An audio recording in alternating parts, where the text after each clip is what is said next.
Hi guys, and welcome to Bedtime History Relaxing. Tonight we wander slowly into the busy merchant districts of Edo in the early 1700s, where the streets are narrow, the air smells faintly of charcoal smoke and soy sauce, and thousands of wooden shopfronts press close together like books on a crowded shelf. Lanterns sway above doorways. Wooden clogs tap along packed dirt roads. Somewhere nearby, a vendor calls out the price of grilled dumplings, while a delivery boy jogs past balancing a wooden crate on his shoulder. It feels lively and welcoming at first glance, but there is a small detail you quickly realise. You as a merchant technically sit near the bottom of society, which means despite all the wealth flowing through these streets, you probably will not survive here with comfort unless you learn how to stay humble, quiet and very clever. So before you get comfortable, take a moment to like the video and subscribe, but only if you genuinely enjoy what I do here. And if you feel like it, share your location and the local time where you are listening from. It is always fascinating to see how far these quiet history journeys travel across the world. Now dim the lights. You begin by stepping into the merchant quarter just after sunrise. Edo is already enormous by the standards of the 1700s. Some estimates suggest it holds more than 1 million people, making it one of the largest cities on earth. Samurai craftsmen, labourers and merchants all live here in carefully organised districts. The merchant neighbourhoods are especially dense because trade thrives where people gather close together. The street beneath your sandals is not paved in stone. It is packed earth worn smooth by endless footsteps. The buildings lining it are almost entirely wood. Their upper floors lean slightly forward, as if curious about the crowds below. Sliding doors stand closed for now, though faint sounds inside suggest families are already awake. A broom scrapes softly along the street. A shop assistant sweeps the ground outside his store, pushing yesterday's dust and straw toward the gutter. Cleanliness matters here both for reputation and for good luck. You notice that each shop has a small wooden sign hanging above the entrance. The symbols are simple but carefully painted. Literacy is common among merchants, and shop names quickly become familiar landmarks in the neighbourhood. A widely accepted historical understanding tells us that during the Edo period, Japan was governed by a strict social hierarchy called the Shinokosho system. Samurai stood at the top, farmers came next, artisans followed, and merchants, despite handling money and goods, ranked last. In theory, they produced nothing of true value. In practice, they quietly managed the circulation of wealth that kept the city alive. You pause to watch a pair of porters carrying sacks of rice suspended from a pole balanced across their shoulders. Their steps are slow but steady. Rice is not just food here. It is also a unit of economic power. Samurai salaries are calculated in rice stipends. Daimyo lords measure their domain's wealth in koku, a unit roughly equal to the amount of rice needed to feed one person for a year, or which means those sacks passing by are more than breakfast ingredients. They are moving pieces of the entire national economy. The district grows busier with each passing minute. A fish seller arrives, pushing a wooden cart. He lifts a cloth covering a shallow box packed with crushed ice. The morning catch glistens faintly in the soft light. The smell of the sea drifts into the street, mingling with charcoal smoke from cooking fires. You notice that the shop buildings follow a similar pattern. The front half faces the street and functions as a store. The rear contains living space for the merchant family and apprentices. This type of structure is called a machiya-style townhouse. Narrow at the street, but stretching deep into the block, it allows shopkeepers to maximise their valuable frontage. A quirky little detail sometimes noted in historical anecdotes is that some merchant houses kept hidden luxury items tucked deep inside these modest buildings. While their shop fronts appeared simple and restrained, the inner rooms might contain beautifully painted folding screens or finely lacquered chests.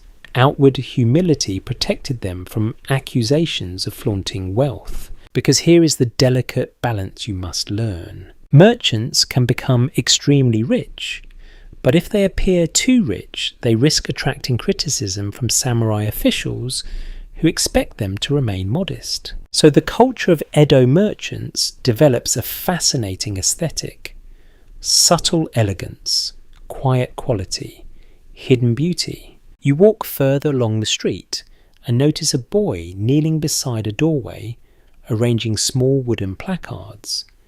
He cannot be older than 12. His shaved forehead and neatly tied clothing mark him as an apprentice. Apprentices often begin training very young. They sweep floors, run errands, and gradually learn accounting and trade practices over many years. Patience is the price of entering the merchant world. The first shop doors slide open with a smooth wooden whisper. Inside, you glimpse shelves stacked with folded textiles. Indigo blues, soft greys, and delicate patterns fill the dim interior. Fabric merchants are among the most visible traders in Edo. Clothing carries enormous cultural significance, even under strict regulations. You hear laughter from inside another shop as a kettle begins to whistle. Tea is being prepared. Shop owners often start the day with quiet planning. Ledger books are opened, orders reviewed, debts remembered carefully, because trade here runs on trust as much as coin. Historians still argue whether Edo merchants truly saw themselves as oppressed by their low social rank, or whether many quietly enjoyed the freedom that came from operating outside the rigid samurai bureaucracy. Without official political responsibilities, they could focus entirely on business networks and family prosperity. From where you stand, watching the neighbourhood come alive, it seems the merchants have adapted quite well. A delivery runner dashes past carrying a bundle of documents tied with string. His sandals slap rapidly against the earth. Messages, orders, and credit notes travel constantly through these streets. The merchant district functions like a living organism, every shop connected through invisible threads of information. The sunlight now begins to touch the upper roofs. Lanterns are extinguished. The voices grow louder.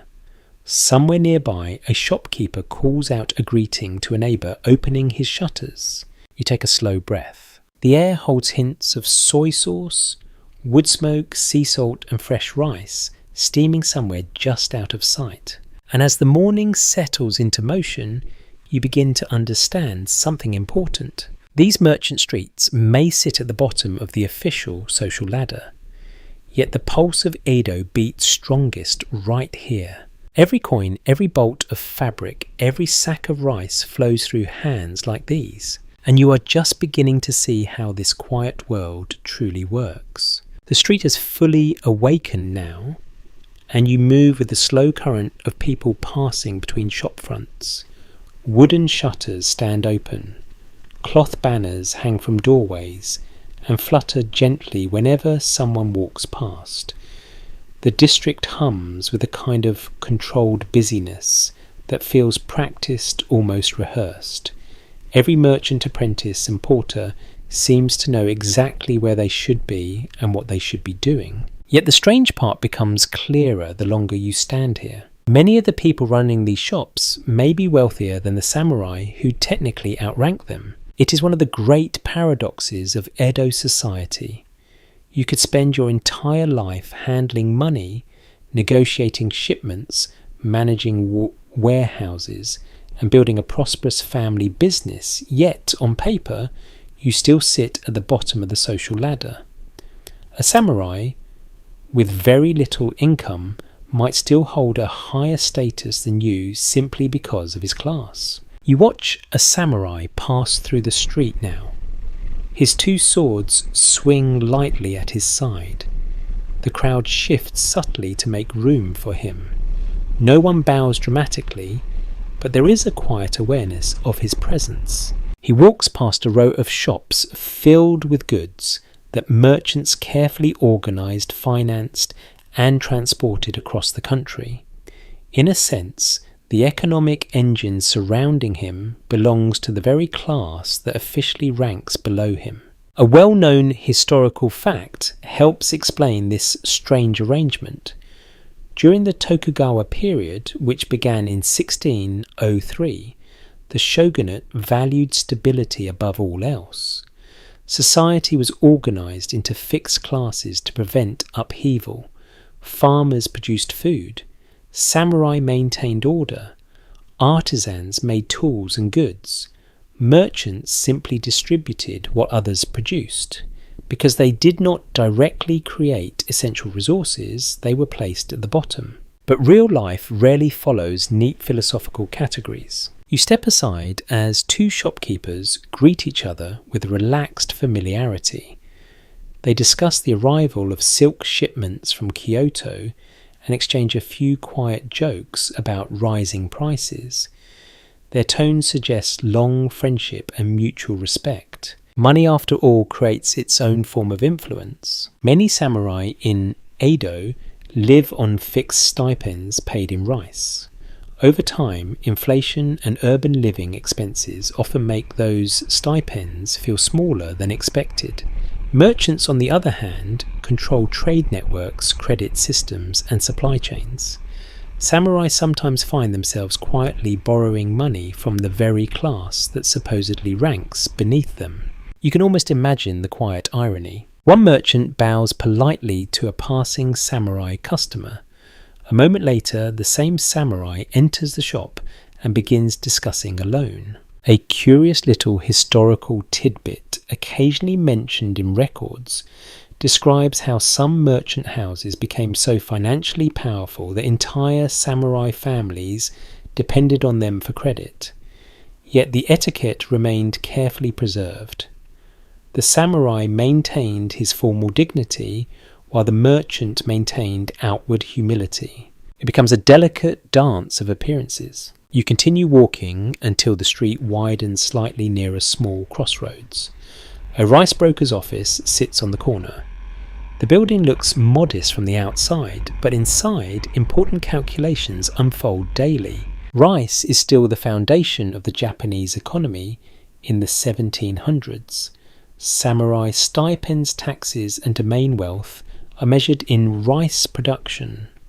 Merchants dealing in rice effectively operate early forms of financial markets.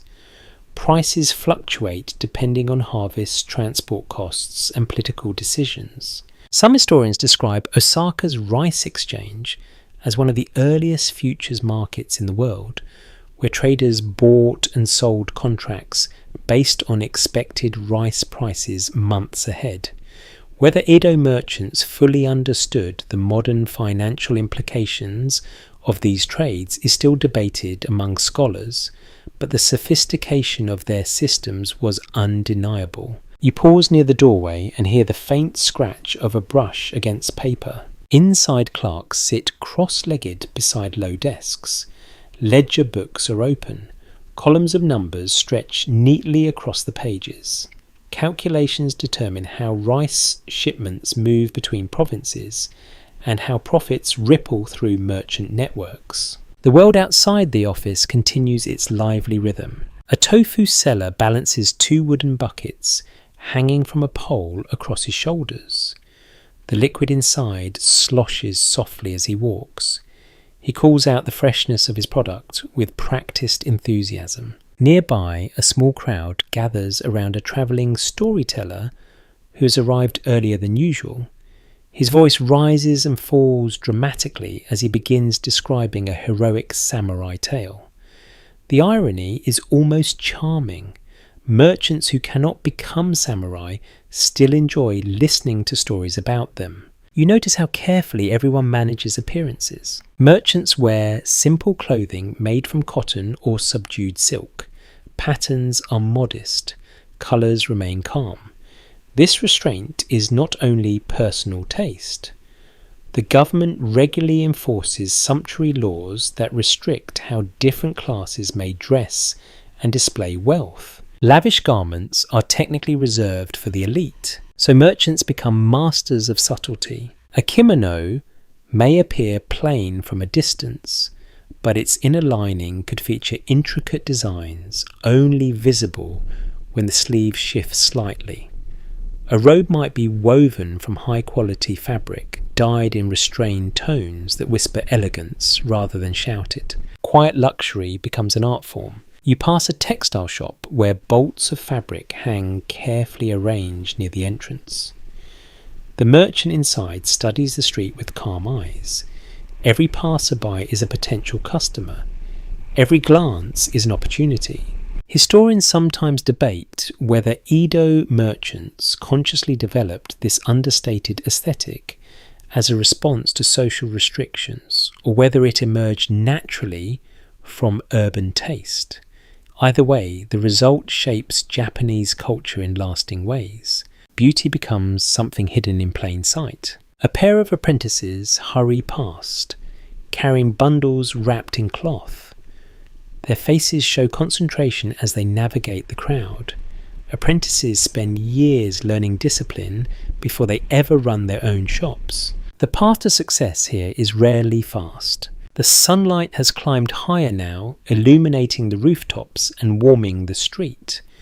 The early chill of morning begins to fade. Merchants call greetings across the road.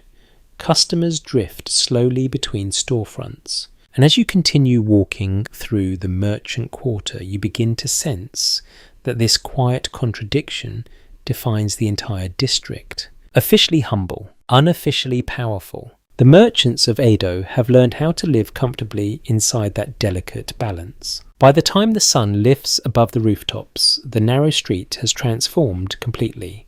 What was a quiet lane just an hour ago now feels alive with movement. You hear sandals striking the ground in quick rhythms, wooden cart wheels creaking softly, and the occasional laughter of neighbours greeting one another across the road. Morning in Edo's merchant district follows a pattern that repeats almost every day of the year. You watch as shopkeepers finish sliding open the last of their wooden shutters. The motion produces a gentle scraping sound that echoes up and down the street like a slow wave of activity spreading through the neighbourhood. Inside each shop, someone is already arranging goods with careful attention. A woman kneels near the entrance of a small spice shop, placing ceramic jars in a neat row. The lids lift briefly as she checks the contents. The air fills with hints of dried fish powder, fermented soy, and crushed sesame. Even before customers arrive, the district smells like a kitchen preparing for a very large meal. Street sweepers pass quietly between the storefronts. You notice that several elderly men move steadily along the road, with brooms made from bundled straw. Dust straw fragments and bits of paper are pushed toward shallow gutters running along the edge of the street. The work looks simple but important. A clean street suggests a respectable neighbourhood, and reputation matters deeply in merchant communities. A commonly accepted historical observation is that Edo developed one of the most organised urban sanitation systems of its era. Waste was carefully collected and sold to farmers outside the city as fertiliser. Nothing valuable was simply thrown away.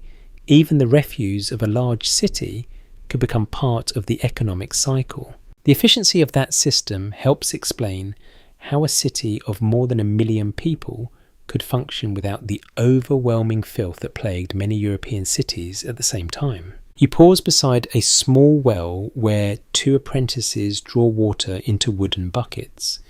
They move quickly, splashing water along the shop entrance to settle the dust before customers begin arriving. One of the boys wipes sweat from his forehead and glances towards the street with curiosity. Perhaps he wonders what his future will look like. Apprenticeship here can last 10 years or more. The youngest boys begin with the most ordinary tasks. They sweep floors, carry parcels, and memorize the routines of the household. Only gradually are they allowed to handle goods or record transactions. A slightly older apprentice emerges from a paper goods shop holding a bundle of freshly cut rice paper sheets. He checks the corners carefully before stacking them on a display shelf. Precision is part of the training. Across the street, a fishmonger lifts the lid of a wooden crate packed with crushed ice. The fish inside glimmer faintly under the morning light. Silver scales reflect tiny flashes as he rearranges the catch to make it look more appealing to passers-by. You catch a breath of the sea. The smell mingles with the scent of charcoal from cooking fires that now burn steadily in many homes. Someone nearby is preparing miso soup. The aroma drifts through the street, warm and comforting. A curious anecdote occasionally mentioned in Edo diaries tells of shopkeepers competing quietly over who could sweep the cleanest storefront each morning. It was not an official contest, but neighbours noticed. A spotless entrance suggested discipline and good fortune. And fortune is something every merchant hopes to attract. A delivery runner darts past you holding a narrow wooden tray loaded with folded documents tied by thin cords. His pace is fast but controlled. These messages may contain orders for shipments, confirmations of credits, or updates from other merchant houses across the city. Communication travels surprisingly quickly through Edo. Some historians have noted that the city's merchant networks functioned almost like an early information system. News about shortages, price changes, or incoming cargo could spread through conversations and written notes in a matter of hours. You hear a deep voice from further down the street. A tea seller has begun his morning call. He balances a container of hot tea on a small portable stand and pours cups for passing workers. Steam curls upward in delicate white threads. You accept a cup and take a careful sip. The flavour is simple but refreshing. Warm liquid slides down your throat, chasing away the last chill of early morning. Around you, porters pause briefly to drink before returning to their routes. The city continues waking in layers. A cart loaded with vegetables rattles over uneven ground. The driver calls out prices as he moves slowly down the lane. Carrots, daikon, radishes, and bundles of leafy greens spill from woven baskets. A mother holding a small child stops to examine the vegetables while bargaining gently over the cost. Nearby, a young merchant kneels beside a low desk just inside his shop entrance. He dips a brush into ink and begins writing the day's opening notes in a ledger. Every transaction will be recorded here. Precision keeps businesses alive. There is something calming about the steady rhythm of these routines. The street does not rush the way modern cities do. People move with purpose, but without frantic urgency. Conversations pause naturally. Transactions unfold with patience. Scholars still debate how much freedom merchants truly felt within the Tokugawa system. Some suggest that the strict social order limited personal ambition. Others argue that the stability created by that order allowed trade to flourish for centuries. Standing here watching the district settle into its daily rhythm, you sense that both ideas might hold some truth. The restrictions shape the environment, but within those boundaries, creativity finds its own space. A small group of customers now begins drifting into the open shops. The first sales of the day are about to happen. Shopkeepers greet them politely, bowing slightly, and offering quiet words of welcome. Coins clink softly, bundles of goods change hands. The merchant district has fully come alive, and you realise that this quiet choreography repeats itself almost every single morning in Edo. You step through the entrance of a merchant home, and the street noise softens instantly behind you. The change feels almost magical. Outside there was motion voices, the shuffle of sandals and rolling carts. Inside there is calm order and the faint scent of tatami straw. The front room of the building is the shop itself. Shelves line the walls from floor to ceiling, holding folded textiles wrapped carefully in protective cloth. A wooden counter sits near the entrance where the merchant greets customers and records purchases. Sunlight enters through the open sliding doors and paints a warm rectangle across the floor. You notice how narrow the building appears from the street. That design is intentional. Property taxes in Edo were often calculated based on street frontage rather than total depth. Merchant houses therefore evolved into long, narrow structures stretching far back from the road. These homes are often called machiya townhouses. The shop occupies the front, the family living quarters lie deeper inside, and storage rooms extend toward the rear courtyard. A widely recognised historical detail tells us that this structure allowed merchants to combine business and private life seamlessly. The family could monitor the shop while still maintaining a separate domestic space away from the constant flow of customers. You remove your sandals at the raised wooden threshold and step onto the polished floorboards. The merchant who owns the shop kneels behind his desk reviewing a ledger. He glances up with a polite nod but continues his work, brush moving steadily across the page. Writing and arithmetic are essential skills here. A merchant who miscalculates shipments or debts risks losing everything. Ledgers track not only money but also reputation. Each customer's reliability becomes part of the record. A young apprentice kneels nearby, carefully wrapping a length of cloth for delivery. His movements are deliberate and practiced. Apprentices often live inside the merchant household, becoming almost part of the extended family during their training years. You move deeper into the house. The transition from shop to home happens gradually. The bright front room gives way to quieter interior spaces separated by sliding paper doors. The soft rustle of those doors accompanies each movement through the building. A narrow hallway leads to a small kitchen area where steam rises from a pot over a charcoal stove. The smell of simmering rice fills the air. A merchant's wife kneels beside the hearth, adjusting the fire with long metal tongs. Women in merchant households play far more active roles than outsiders might expect. Contemporary records suggest that wives frequently managed bookkeeping, supervised apprentices, and even negotiated with suppliers when their husbands were away. In many ways, the business depended on their competence. You hear faint laughter from another room where two younger children sit, practicing their writing strokes on sheets of paper. Education matters here because the future of the shop will eventually pass to the next generation. Some observers of the period remarked that merchant families often emphasized literacy more strongly than certain samurai households. Successful trade required reading contracts, calculating prices, and maintaining correspondence with partners across the country. You continue towards the back of the house where a small courtyard opens to the sky. The sudden presence of fresh air feels refreshing after the enclosed interior. Moss grows between carefully placed stones. A bamboo waterspout drips slowly into a small basin, producing a gentle rhythmic sound. These tiny gardens serve several purposes.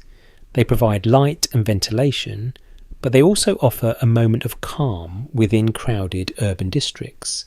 Even in the busiest merchant neighbourhoods, a small corner of nature remains possible. An unusual little custom sometimes mentioned in household accounts, describes merchants hiding small good luck charms beneath the floorboards near their store counters.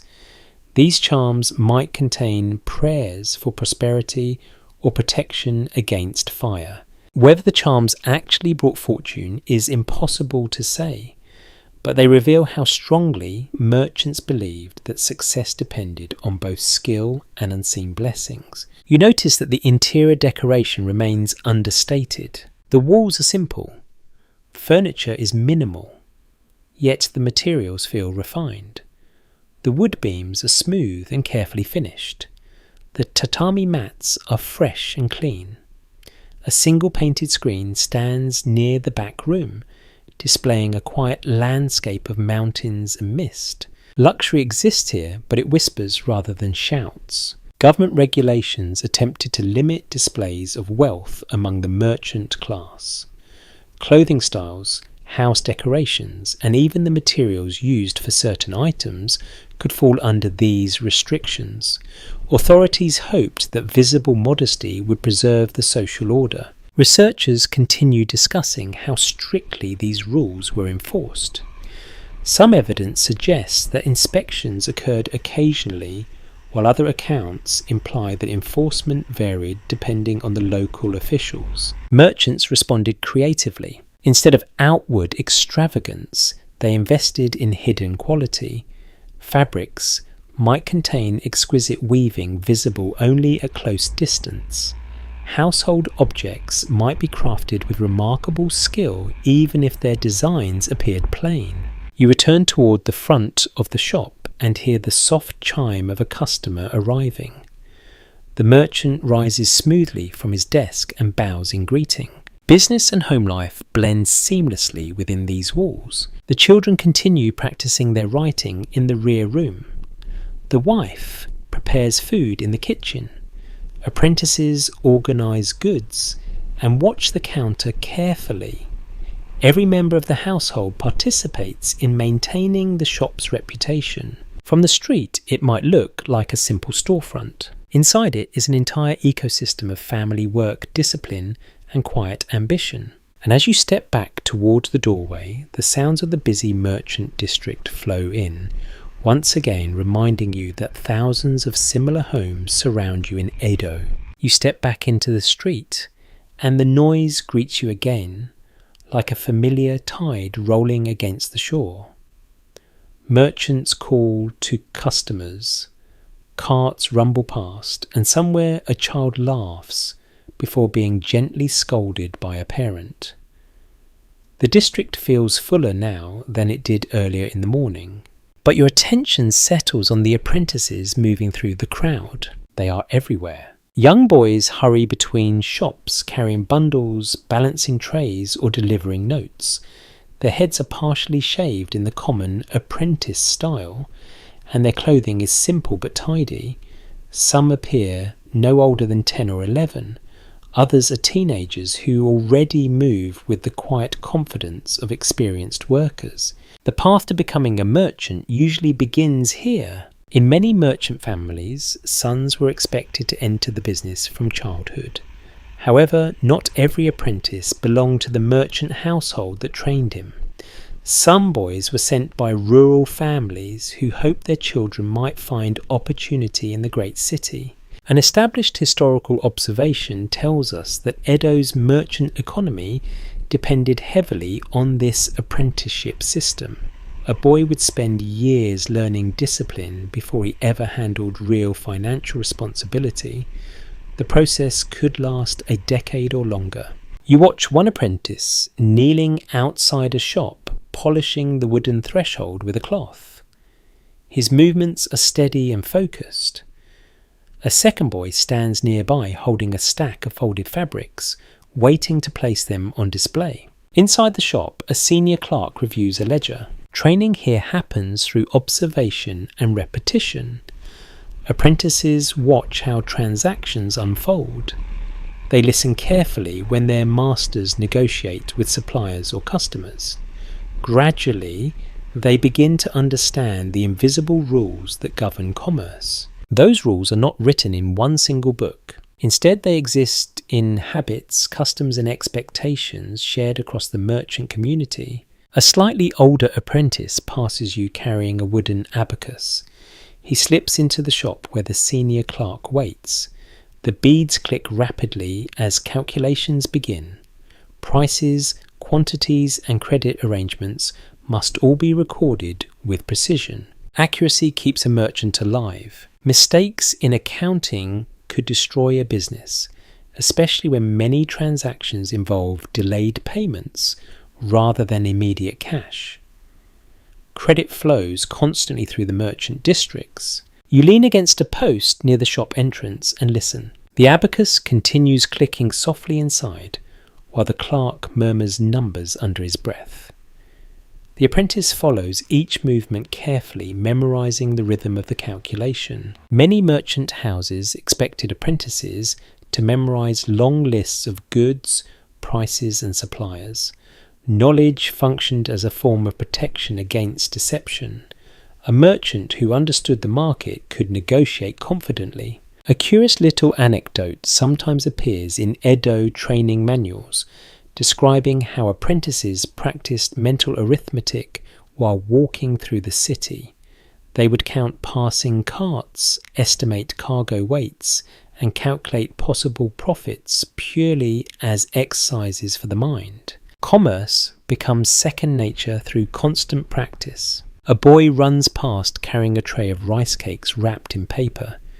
He slows briefly to greet another apprentice before continuing down the street. Even during work, small friendships form among the young workers who share similar routines. Yet life as an apprentice is rarely easy. They rise early, often before the rest of the household. They perform cleaning tasks, assist with deliveries, and study under the watchful eyes of their superiors. Discipline is strict, but not necessarily cruel. The goal is to shape reliable merchants who can be trusted with valuable goods and financial agreements. Some apprentices eventually earn the opportunity to become clerks within the same merchant house. Others leave to start their own businesses after years of training. A few even marry into the merchant family itself, strengthening the network of loyalty and shared interests. Economic historians continue discussing how flexible social mobility actually was within the merchant class. Officially, the class structure remained fixed. In practice, successful merchants sometimes adopted talented apprentices into their families, allowing capable individuals to rise within the commercial world. You notice a group of apprentices gathered beside a delivery cart loaded with wooden crates. One boy carefully checks the contents while another records the destination in a small notebook. Their conversation is quiet but focused. The crates contain ceramic bowls shipped from a distant province. Fragile goods require careful handling. Each item must arrive intact if the merchant hopes to maintain his reputation with customers. Reputation in Edo commerce carries immense weight. A merchant known for honesty and reliability will attract steady business. One who develops a reputation for careless mistakes may quickly lose clients. That is why apprentices spend so many years absorbing the habits of the trade. The afternoon sunlight begins to brighten the street. Shadows shrink as the day warms. The apprentices continue moving in every direction, connecting shops, warehouses and customers through an endless network of errands. One small detail, sometimes mentioned in period writings, suggests that apprentices were occasionally rewarded with small treats during festival days or successful trading seasons. A sweet rice cake or a day of lighter duties could feel like a rare luxury after months of strict routine. You watch a young boy pause briefly outside a confectionery shop, staring at rows of colourful sweets arranged near the doorway. For a moment his expression reveals simple childhood curiosity. Then he remembers his task and continues down the street with renewed focus. The merchant district keeps moving around him, and you begin to understand how the future of Edo commerce quietly depends on these apprentices learning their craft one careful step at a time. The street grows louder as midday approaches. Sunlight now spills fully between the rooftops, warming the wooden walls of the merchant houses, and bring out the deep browns and soft gold tones of the timber. You continue walking until the smell of cooked rice grows stronger. It leads you to one of the most important places in the district, a rice broker's office. From the outside, the building looks no more impressive than the others along the street. A wooden sign hangs above the entrance, its brushstrokes bold but restrained. A few porters stand nearby, adjusting the ropes around several heavy sacks stacked neatly against the wall. Each sack is packed tightly with polished rice. At first glance, it seems like simple food storage. But inside this quiet building, decisions are made that ripple across the entire economy of Japan. You step through the doorway. The interior feels cooler and darker than the bright street outside. Several clerks kneel behind low desks arranged in rows. Ledger books lie open in front of them, and abacuses rest within easy reach. The soft clicking of wooden beads fills the room like the steady ticking of a clock. Rice functions as far more than a meal here. For much of the Tokugawa period, wealth is measured in koku. One koku represents roughly enough rice to feed a person for a year. Samurai salaries, land taxes, and domain wealth are calculated in these units. That means controlling the flow of rice effectively means influencing the entire financial system. A broadly recognised economic fact from the era explains that large rice exchanges developed in cities like Osaka and Edo. Merchants bought and sold rice, not only as physical grain, but also through contracts representing future deliveries. In other words, traders sometimes agreed on prices for rice that had not yet been harvested. You watch a clerk dip his brush into ink and carefully record a transaction in the ledger. The merchant sitting beside him studies the numbers closely. His face shows calm concentration. The calculations determine how rice shipments move between provinces, how debts are settled, and how profits circulate through merchant networks. The quiet atmosphere hides the scale of the operation. Outside the office, dozens of porters wait beside their cargo. They wear short jackets tied tightly at the waist, their shoulders broad from years of lifting heavy loads. When a signal arrives, they will carry the sacks through Edo's winding streets toward warehouses and markets. The smell inside the building is distinctive. Dry grain has a warm, earthy scent that mixes with the faint aroma of ink and paper. Every movement produces a gentle rustling sound as rice shifts inside the tightly woven bags. A small but intriguing historical detail, sometimes mentioned in merchant records, suggests that experienced rice brokers could judge the quality of a shipment simply by touching the grains and listening to how they moved within a sack. Texture, sound and smell all became tools of the trade. You move closer to one of the desks and observe the abacus in motion. The clerk slides beads back and forth with remarkable speed. Numbers appear to form instantly in his mind. Mathematics holds enormous importance here. Merchants must track fluctuating prices, transport costs, storage fees, and seasonal changes in supply. A small miscalculation could turn a profitable shipment into a financial loss. The merchant overseeing the office finally looks up from his ledger and studies the room. His eyes move slowly across the clerks and the stacks of documents. He appears calm, but you sense how much responsibility rests on his shoulders. Rice shipments link distant farming villages to the massive appetite of Edo. A poor harvest in one region might push prices upward. A surplus in another could send them down again. Every shift affects the delicate balance of income for samurai farmers and merchants alike. Researchers continue examining just how advanced these trading systems became during the Edo period. Some believe they represent an early form of organised commodity exchange, similar to later financial markets. Others suggest the system remained simpler than modern comparisons imply. Either way, the sophistication is impressive. You step back outside where the sunlight feels almost bright after the dim office. Porters begin lifting sacks onto shoulder poles, preparing for the next round of deliveries. Their muscles tighten as they rise together in practice rhythm. A supervisor calls out instructions while checking a list written on a narrow wooden tablet. Across the street, a noodle vendor ladles steaming broth into bowls for hungry workers. The aroma drifts across the road, mixing with the warm scent of rice from the broker's storehouse. The entire district seems connected through invisible threads. Farmers in distant provinces grow the rice. Transport crews move it along rivers and roads. Brokers calculate prices and manage contracts. Shopkeepers sell food to the city's endless population. Each part depends on the others. You watch as the first group of porters begins moving down the street with their heavy cargo.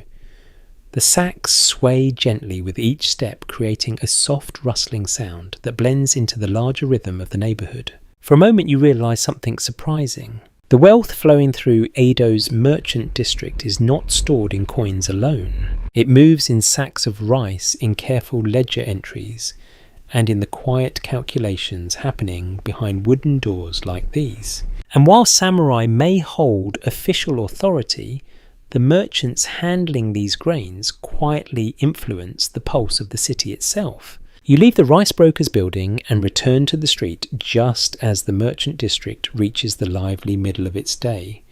The sunlight has grown warmer and the road now carries a steady flow of shoppers, servants, delivery boys and curious passers-by.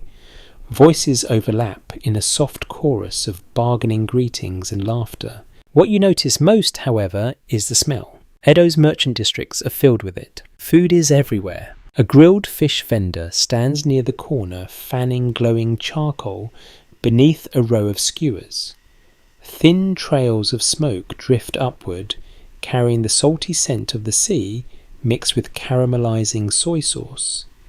Your stomach reacts immediately. Nearby, a woman operates a small stall selling bowls of noodles. She works with impressive speed, lifting strands from boiling water, shaking them dry and sliding them into ceramic bowls before adding broth and chopped greens. Steam rises constantly from the pot like a tiny cloud hovering above the stall. Urban life in Edo supported a remarkable culture of street food. Large numbers of city residents lived in cramped housing with limited cooking space. As a result, food vendors became essential to daily life. People often purchase quick meals from these stalls instead of preparing everything at home. You watch a porter stop beside the noodle stand and accept a bowl.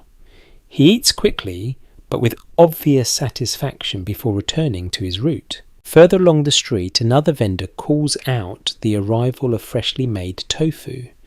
The tofu rests inside wooden tubs filled with cool water.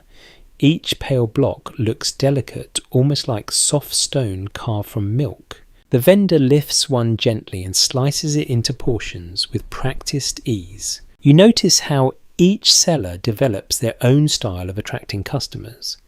Some shout their products loudly, others rely on familiar melodies or rhythmic chants. Over time, regular customers begin recognizing these calls from far down the street.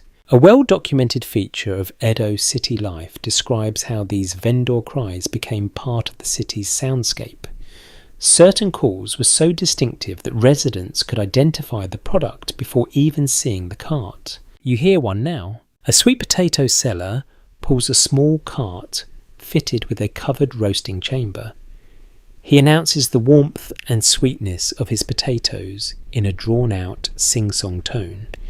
The call echoes between the buildings. Children nearby glance toward the cart with interest. Just beyond the food stalls, a fishmonger arranges his morning catch on a low wooden table.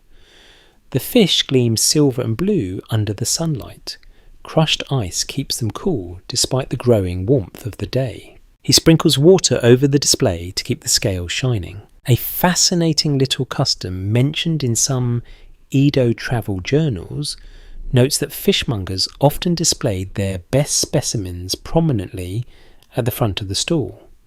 The idea was simple. Even if customers purchased smaller or cheaper fish, the presence of the finest examples signalled quality. The strategy clearly works. A pair of customers kneel beside the stall examining the fish while discussing prices with the merchant. Their conversation remains polite but careful. Bargaining here rarely becomes loud or aggressive. Instead, it unfolds through subtle negotiation.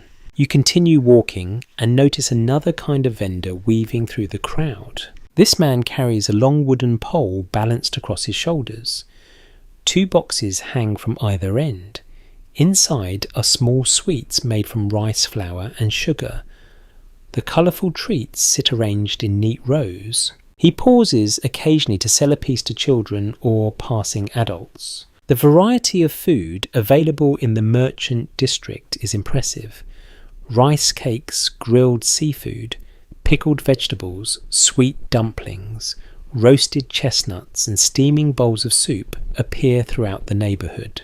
Edo may be governed by samurai, but its daily flavour clearly belongs to the merchants and vendors who feed the city. Cultural historians often highlight how this flourishing street food scene reflects the growing urban middle class of the Tokugawa era.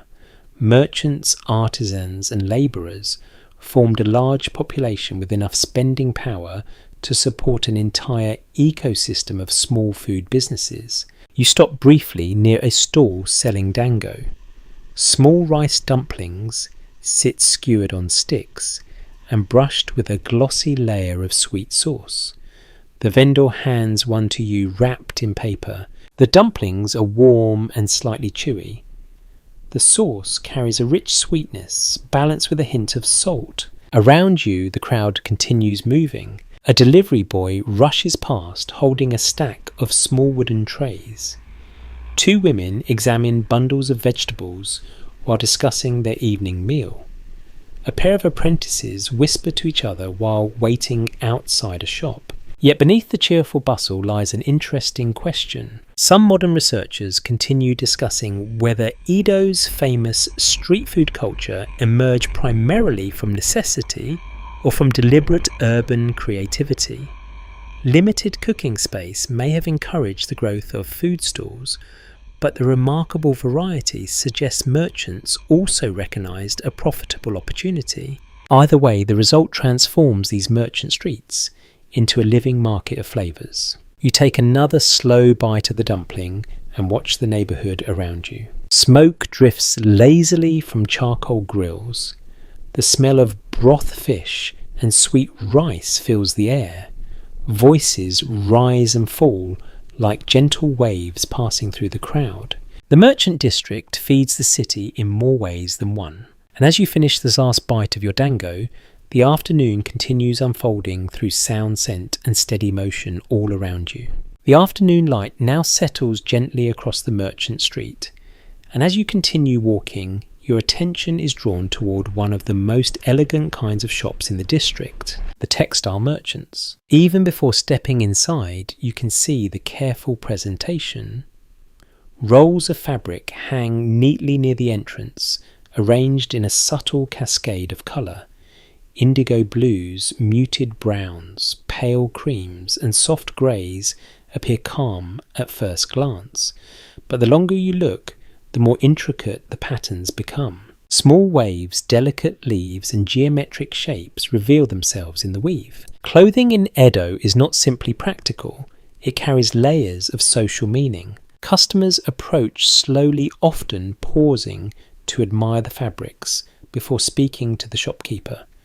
The merchant kneels behind a low counter with a polite expression, ready to unfold the cloth so its full beauty becomes visible. You step inside and the sounds of the street soften again. The shop smells faintly of cotton and fresh dye. The air feels slightly cooler here, protected from the afternoon sun by the wooden roof and deep interior space. Shelves along the walls hold neatly folded bolts of cloth wrapped in protective paper. Textile merchants hold an important position in the urban economy. Garments are essential to daily life, but in Edo, they also function as quiet statements of identity. The colours, materials, and patterns of a kimono can signal profession, age, marital status, and even seasonal awareness. One established historical observation explains that Edo citizens followed strict rules about seasonal clothing. Certain fabrics and designs were appropriate only at specific times of the year. Wearing winter materials in summer or displaying autumn motifs in spring could appear careless or unfashionable. The merchant carefully lifts a folded bolt of silk and spreads it across the counter. At first, the cloth appears nearly plain, but when the light catches it at a slight angle, an intricate woven pattern emerges like hidden ripples across water. This type of subtle design became extremely popular among the merchant class. Government regulations attempted to restrict displays of wealth among commoners. Lavish colours such as bright purple or heavily embroidered garments were sometimes reserved for samurai or nobility. Merchants responded with remarkable creativity. They developed styles that appeared modest at a distance, but revealed extraordinary craftsmanship up close. Fashion in Edo became an art of quiet sophistication. A small group of customers enters the shop while you observe. One woman runs her fingers gently across the silk, testing its texture. Another customer studies the pattern carefully, considering how the design might look once sewn into a kimono. The merchant describes the fabric in calm, persuasive tones. He explains where the dye originated, how the thread was woven, and why the pattern suits the current season. His voice carries confidence, but never arrogance.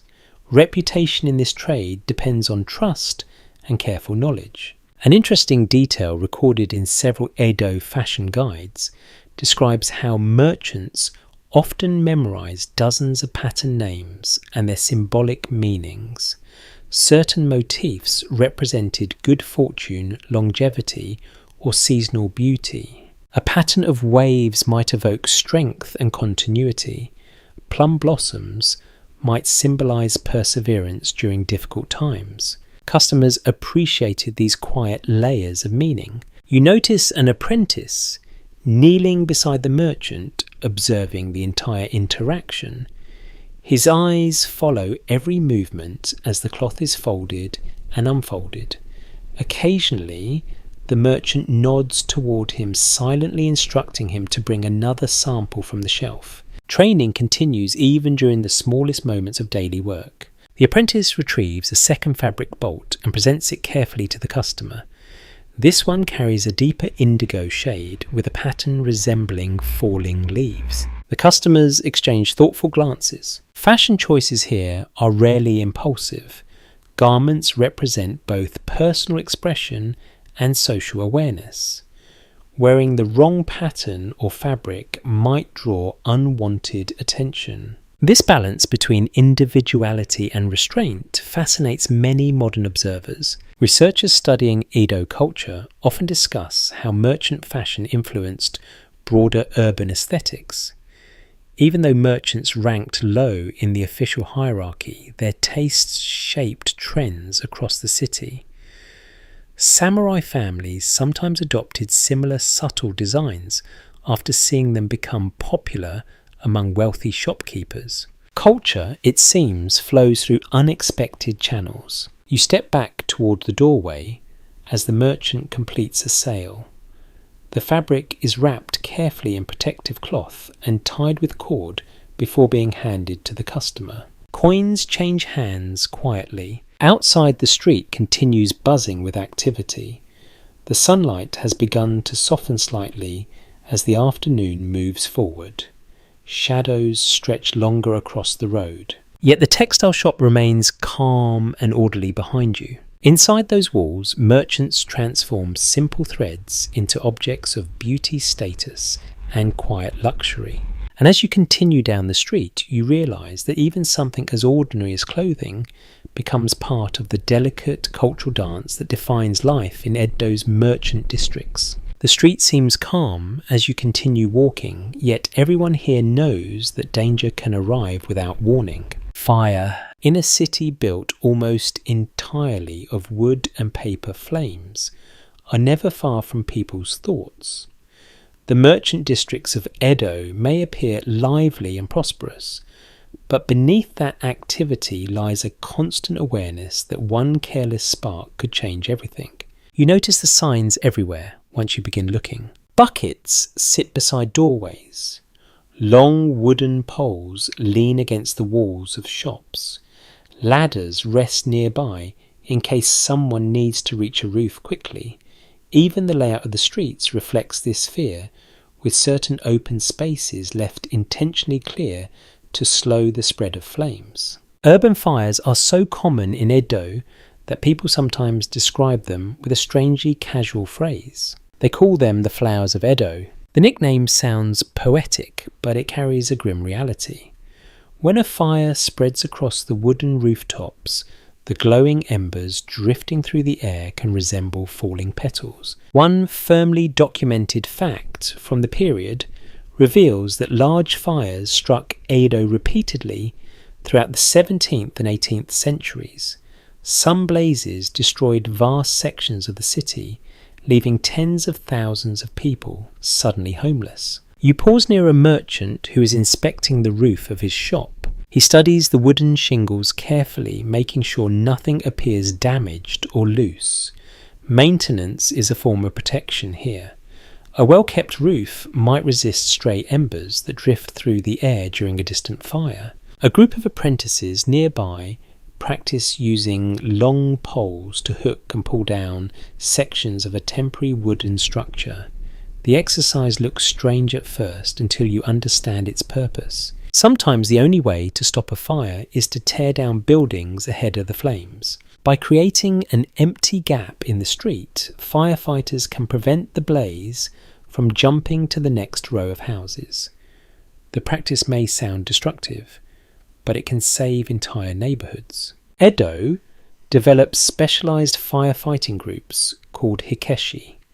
Many of these crews are organised by merchant guilds or neighbourhood associations. Their members train to respond quickly whenever smoke appears above the rooftops. You notice a tall wooden tower rising above the nearby buildings. From its top platform, watchmen scan the city throughout the day. If they spot smoke, they strike bells or wooden clappers to alert the surrounding districts.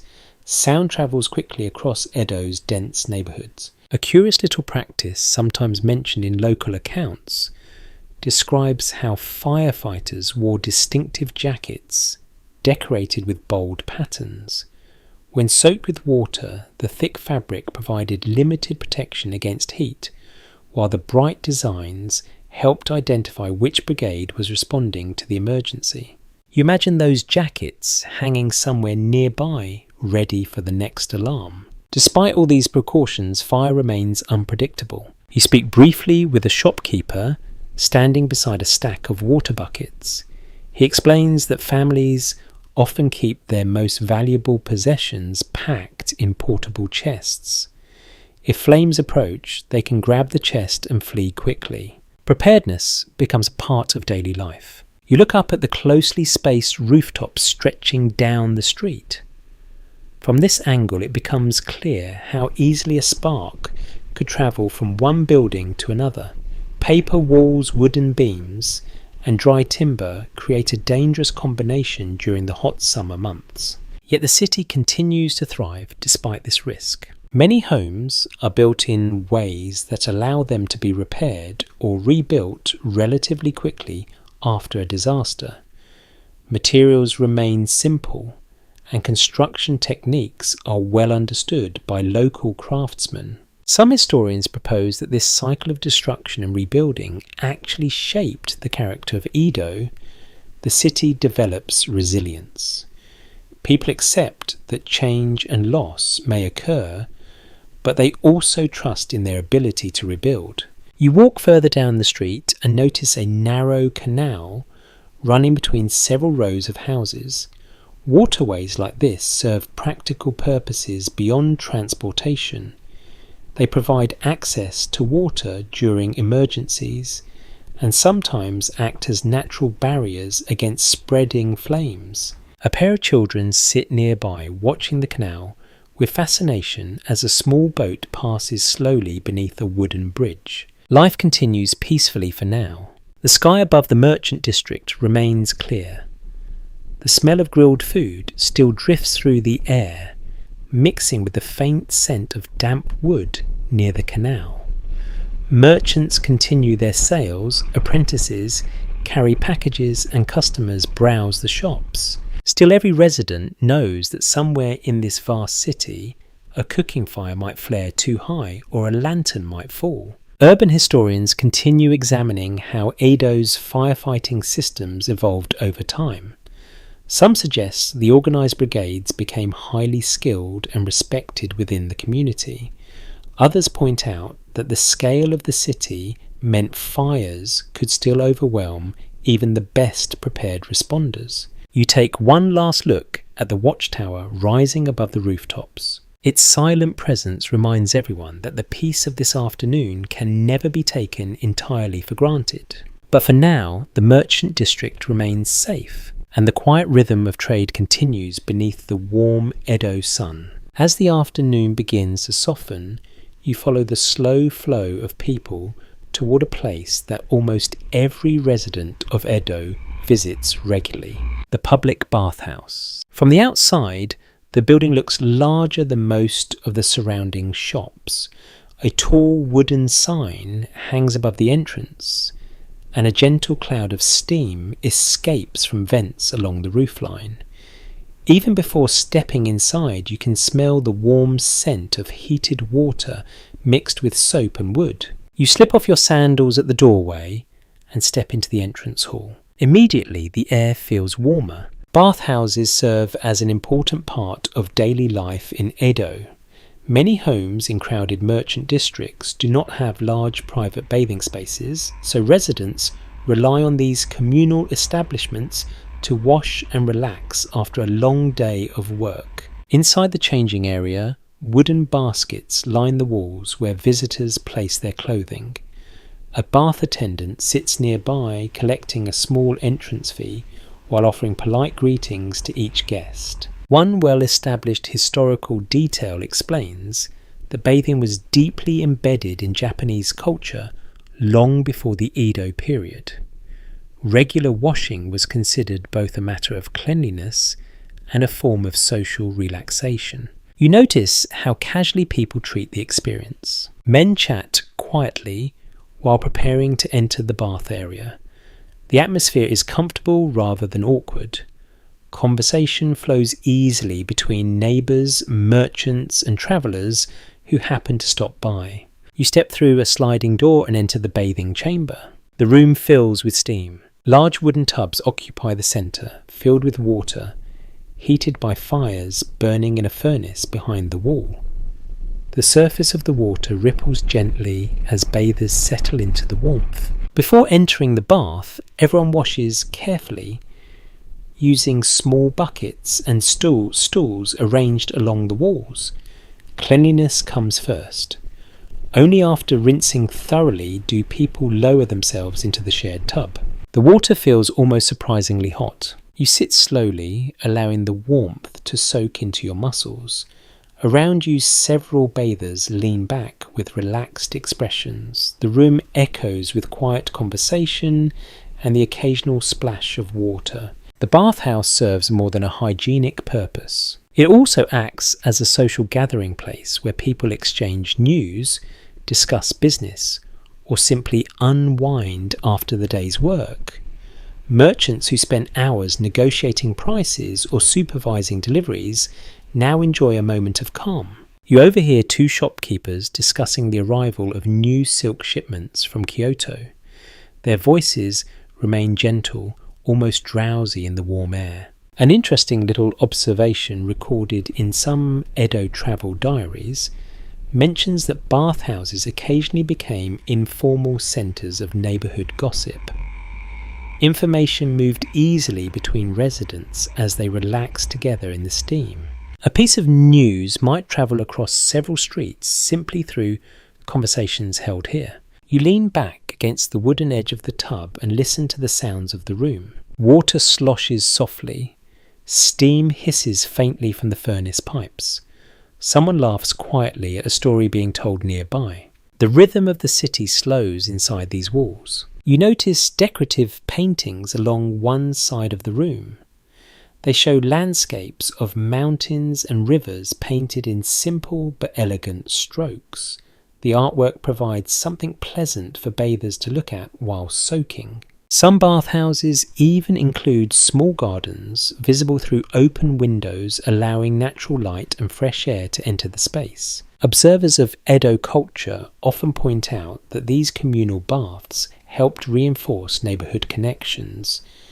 Regular visitors became familiar faces, strengthening the sense of community among residents. At the same time, bathhouses also reflected the city's complex social structure. While commoners typically shared the same bathing areas, certain establishments catered to wealthier clients or offered separate hours for different groups.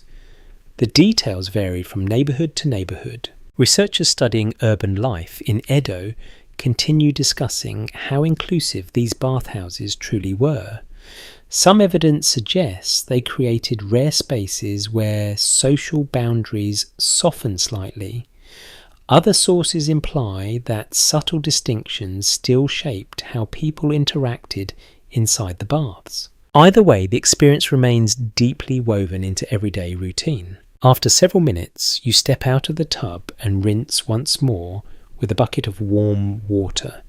The steam clings gently to your skin as you return to the changing room. Outside the building, the evening air feels refreshingly cool after the heat inside. Lanterns have begun appearing along the street as the sun slowly lowers behind the rooftops. Shopkeepers continue serving customers, though the pace of the district now carries a quieter energy. You realise that countless residents of Edo will pass through bathhouses like this tonight. Each one will carry the warmth of the water back into the evening streets, and the merchant district will continue its steady rhythm beneath the fading daylight. The evening air outside the bathhouse feels cool against your skin, and for a moment you simply stand there watching the merchant district continue its steady rhythm. Lanterns are being lit one by one along the street. Their warm glow spreads slowly across doorways, and wooden signs replacing the fading daylight with a softer golden light. Yet while customers browse shops and vendors prepare evening meals, another kind of activity unfolds quietly behind the scenes. Money. You follow the narrow street toward a larger merchant house where several clerks sit inside near the entrance. From the outside, the building looks modest like many others in the district, but the people entering and leaving suggest that something more complicated is happening here. This is a lending house. Inside, low desks are arranged neatly across the room. Clerks sit beside ledgers filled with careful brush writing. A man dressed in subdued but well-made clothing bows politely as he approaches the desk. He is here to borrow money. It may sound surprising, but lending plays an important role in Edo's merchant economy. Trade requires capital. Merchants must purchase goods before selling them, arrange transport, and sometimes survive periods when shipments arrive late. Credit helps keep business moving. A widely recognised feature of Edo commerce is that merchant families developed complex lending systems long before modern banks existed in Japan. These houses recorded debts, negotiated repayment schedules, and occasionally provided financial assistance to samurai who found themselves short of funds. The clerk dips his brush into ink and begins writing the terms of the loan. His movements are steady and deliberate. Accuracy matters here.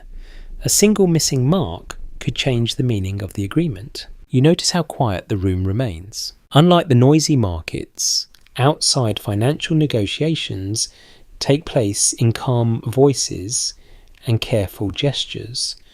Both sides understand the importance of maintaining dignity and respect. Reputation carries enormous weight in these transactions. If a merchant develops a reputation for failing to repay debts, lenders will refuse future requests. On the other hand, a borrower known for honesty may receive generous terms even during difficult times. You watch as the borrower bows again after the agreement is written. The clerk nods politely and places the document into a wooden box where other records are stored. Money rarely changes hands immediately. Often the transaction involves written promises, future shipments of goods, or payments tied to seasonal sales. The flow of wealth in Edo operates through trust supported by documentation. A curious little story, sometimes mentioned in merchant records, describes how certain lending houses kept careful notes about the personalities of their clients, not just their finances but their habits, whether they arrived on time, whether they spoke respectfully, even whether they appeared calm or nervous during negotiations. Character could influence credit decisions as much as numbers. You step further inside the building and notice several apprentices observing the process quietly from the side of the room. They watch each movement with intense concentration. Training in finance forms an important part of merchant education. Young apprentices must eventually learn how to calculate interest track repayments and judge whether a borrower is reliable. These skills often determine the long-term survival of a business. The clicking sound of an abacus begins again as another clerk calculates a series of numbers. The wooden beads slide rapidly beneath his fingers. Outside the window, a cart rattles past carrying bundles of fabric toward another part of the district. Trade continues everywhere at once. Economic historians often point out that merchant networks in Edo developed remarkable complexity over time.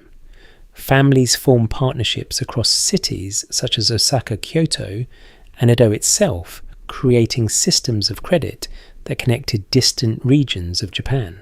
A shipment delayed in one province might affect payments in another hundreds of kilometers away. You realize that the quiet room around you forms just one small node in a much larger web of commerce. Another borrower enters the house. This one appears to be a samurai. His clothing and the pair of swords at his side reveal his status immediately.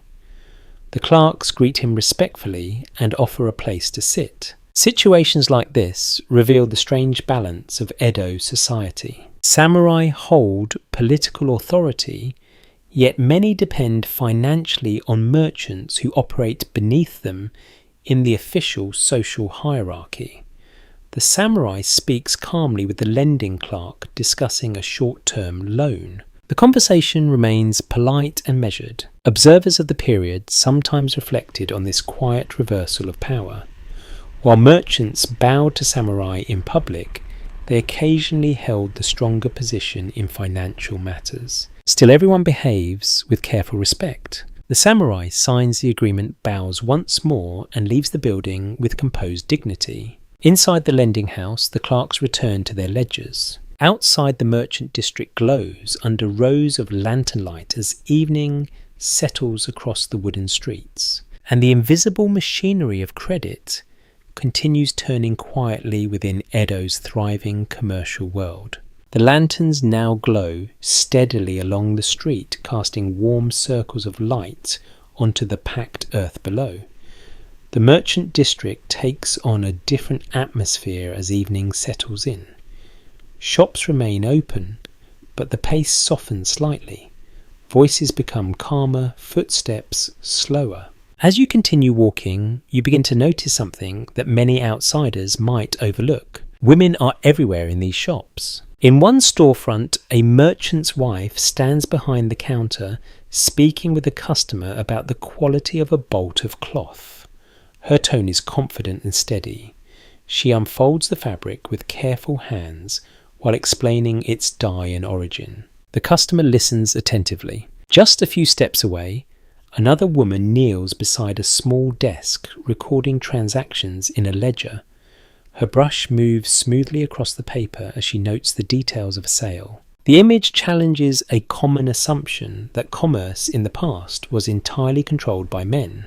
Within merchant households, women often played critical roles in managing the business. Many surviving records from the Edo period show that wives handled bookkeeping, supervised apprentices, and maintained relationships with customers. Their involvement helped ensure that the family shop operated smoothly even when the merchant himself travelled or attended negotiations elsewhere. You step inside a small shop selling paper goods and writing supplies. A young woman sits near the entrance, carefully arranging stacks of handmade paper sheets. Each sheet appears almost translucent under the lantern light. The delicate fibres catch the glow, revealing subtle textures within the surface. She greets a customer with a polite bow and begins discussing different paper qualities suitable for letters or official documents. Knowledge like this does not appear overnight. Daughters raised in merchant families often learnt the trade from an early age. They watched their parents conduct sales, studied accounting methods, and gradually developed their own understanding of the business. A historical detail frequently noted in family documents reveals that merchant marriages were sometimes arranged with careful attention to commercial advantage. A skilled daughter could strengthen partnerships between two merchant houses by bringing her expertise into the marriage. Commerce and family life often intertwine closely. You continue observing the shop as another customer arrives, carrying a small bundle of letters. The woman behind the counter examines the writing materials he needs and recommends several options with quiet assurance. Her confidence clearly reassures the customer. Near the back of the shop, an older woman supervises two apprentices who are packaging goods for delivery. She checks their work carefully, occasionally offering brief instructions when something needs adjustment. Her presence commands respect. Some contemporary observers remarked that merchant wives possess strong authority within the household. While husbands handled external negotiations, wives frequently controlled the internal organisation of the business. They managed finances, trained apprentices, and maintained the household reputation that supported the shop's success. You notice how smoothly everything functions under her watchful eye. The apprentices move quickly but carefully. Packages are wrapped neatly in paper and tied with cord before being placed into a wooden crate for delivery. A small detail mentioned in several Edo household manuals describes how merchant wives often kept private notebooks containing reminders about customers' preferences.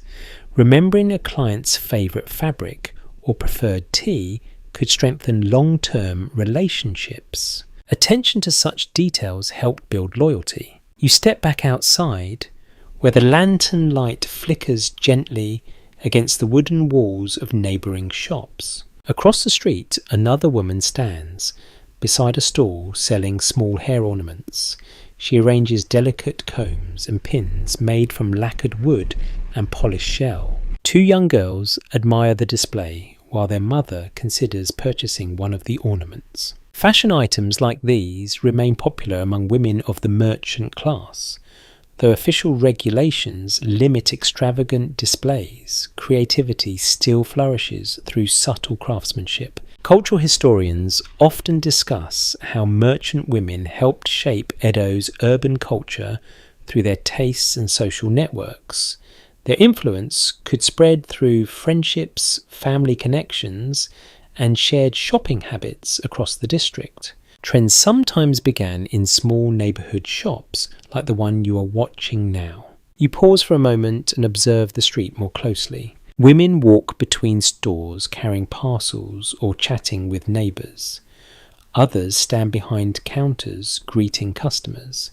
Their presence blends naturally into the life of the district. Commerce here is not simply a matter of buying and selling goods. It is a family effort. Behind nearly every merchant storefront stands a network of relatives who contribute their knowledge and labour to the success of the business. Husbands, wives, children and apprentices all play their part. The evening grows deeper as more lanterns illuminate the street. Customers continue browsing, merchants continue negotiating, and within many of these shops, women quietly guide the daily operations that keep Edo's merchant economy running. The lantern light deepens across the merchant district, and as you continue walking, the movement of the city begins to change in subtle ways. The daytime shoppers slowly fade, but the streets are far from empty. Instead, another group of workers becomes more visible, the carriers. You notice them moving steadily along the road, balancing impressive loads on their shoulders. Some carry long wooden poles with baskets hanging at each end. Others push handcarts piled with goods wrapped carefully in cloth. Edo is a city that runs on human movement. There are no horses pulling most deliveries through these narrow merchant streets. The paths are too crowded and irregular for large vehicles. Instead, a vast network of human porters handles the constant flow of goods. A well-documented feature of Edo's urban economy shows that professional carriers, often called hikyaku or transport runners, formed an essential link between merchants and customers. These workers carried letters, packages and merchandise across the city with remarkable speed. One runner passes you now, moving with surprising agility through the lantern-lit crowd. He carries a wooden box strapped tightly to his back. The box contains important documents destined for another merchant house several districts away. The runner's pace is quick but controlled, his sandals tapping a steady rhythm against the road. You notice the confidence in his movements. These men know the city like a map stored in memory. Every shortcut, every bridge, every alley between buildings becomes part of their mental route. Further down the street, a pair of porters carefully unload crates from a cart that has just arrived from the river docks. Inside the crates are ceramic bowls packed with straw for protection. One porter lifts a bowl gently and examines it under the lantern light to check for cracks. Transporting fragile goods through Edo requires patience and skill. A single broken shipment could damage a merchant's reputation with suppliers and customers alike. A small but amusing detail, sometimes mentioned in travel accounts, describes how experienced carriers develop their own techniques for balancing loads. Some practice walking with buckets of water balanced on poles, learning how to move smoothly enough to prevent spilling. Over time, the body itself becomes part of the transportation system. You step aside as another group approaches, carrying large bundles of folded fabric destined for a clothing shop further down the district. Their conversation flows easily while they walk. Despite the heavy loads, their tone remains relaxed. This work is demanding, but it is also steady employment in a city that constantly needs goods delivered. Merchants rely on these carriers every day. You pause near a small checkpoint where a supervisor records incoming shipments on a wooden tablet. Each crate receives a mark confirming its destination. Organisation is essential. The merchant districts function like intricate webs, where every shipment must reach the correct shop at the correct time. Delays can disrupt entire chains of trade. Economic historians frequently point out that Edo's transportation system relied almost entirely on coordinated human labour. Roads connected cities across the country, while rivers and coastal routes carried larger shipments between regions. Once goods arrived in Edo, the carriers took over. You watch as a delivery boy runs past holding a bundle of wrapped parcels. His breath comes quickly, but his pace never slows. Urgent messages sometimes travel through this network as well. Letters containing financial agreements, price updates, or requests for supplies move through the city constantly. Speed matters when business opportunities appear. A thoughtful question, occasionally raised by researchers, concerns just how efficient Edo's communication networks were compared with those of contemporary European cities. Some evidence suggests that message runners could deliver documents across the sprawling city surprisingly quickly, especially when experienced couriers handled the task. Standing here watching the steady movement of carriers, it is easy to believe. The merchant district depends on this constant motion. You notice a young apprentice waiting beside a shop doorway. When a carrier approaches, the apprentice accepts a crate and bows politely before carrying it inside. Inside the shop, the goods will be unpacked, inspected, and eventually displayed for customers. Every step in the chain must function smoothly. The night grows deeper now. Lanterns glow brighter against the darkening sky.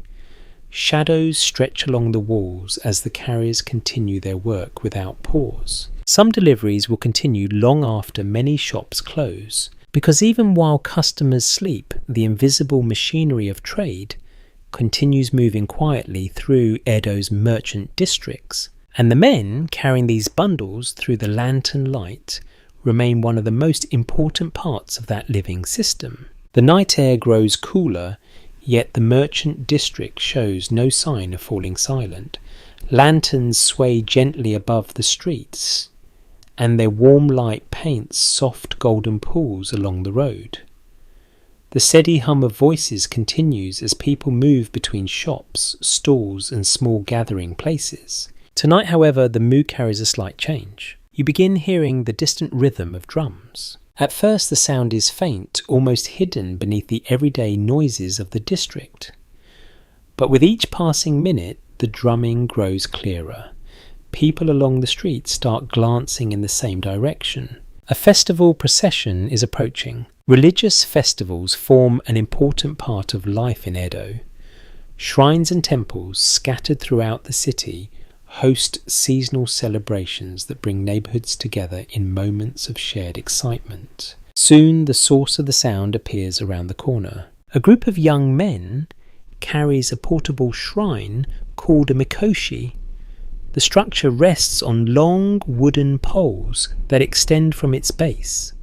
Lanterns hang from its sides, and the polished decorations reflect the flickering light as the shrine sways above the crowd. The carriers shout rhythmically as they walk, their voices rising and falling together with the beat of the drums. People along the street pause to watch. Children move closer with wide eyes, while shopkeepers step outside their stores to observe the procession passing through the merchant quarter. One firmly established fact about Edo society is that neighborhood festivals often involved large sections of the local population.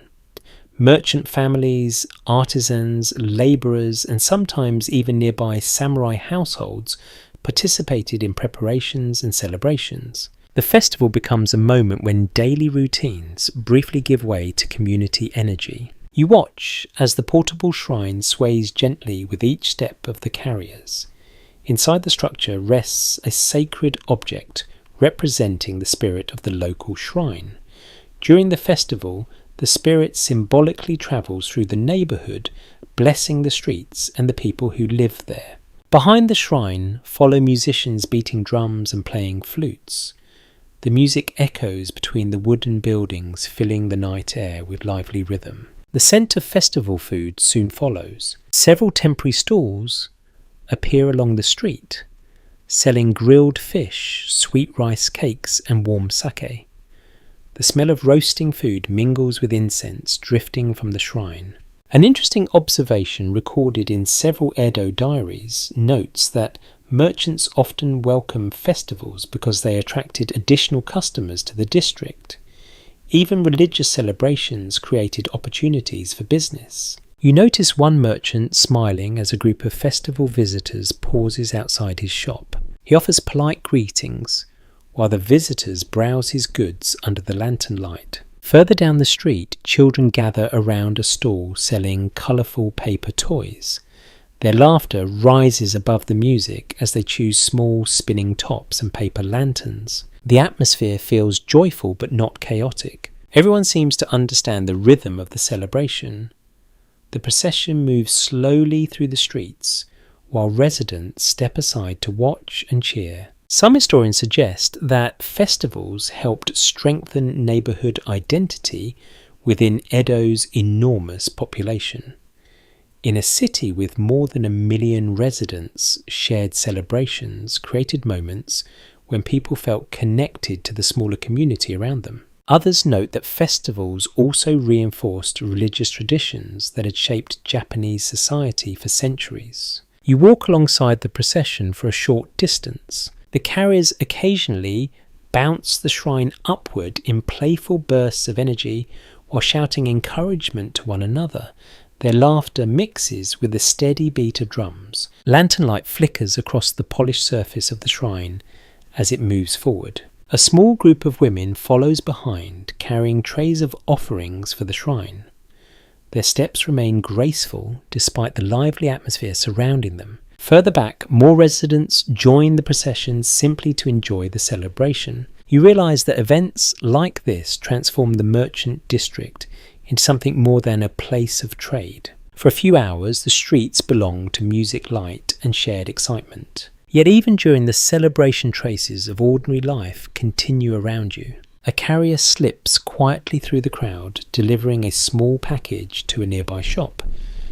A merchant briefly steps inside to record a sale before returning to watch the procession. Commerce and celebration blend together. The portable shrine eventually reaches the end of the street and turns toward another neighbourhood where new crowds wait to greet it. The drums slowly fade into the distance. As the sound disappears, the merchant district returns to its usual evening rhythm. Lanterns still glow above the road, and the smell of grilled food lingers gently in the air. But for a moment, you can still feel the echo of the festival's energy moving through the quiet streets of Edo. The festival procession fades into the distance, and the merchant street slowly settles back into its usual evening rhythm. Lanterns glow warmly along the shop fronts, and the gentle hum of conversation returns to a calmer tone. You follow a group of customers toward a place that seems quieter than the busy market stalls. A tea house. From the outside it looks modest. A small cloth curtain hangs across the entrance, and soft lantern light spills through the doorway. Yet the moment you step inside, the atmosphere feels distinctly different from the bustling street. The room is calm and softly lit. Low wooden tables rest across the floor, and customers sit comfortably on cushions. A faint scent of roasted tea leaves fills the air, mixing with the gentle sweetness of rice cakes displayed near the counter. Tea houses serve as important social spaces in Edo. Merchants often gather here to rest after the day's work, discuss business opportunities, or simply enjoy quiet conversation away from the noise of the market. The environment encourages patience and thoughtful dialogue.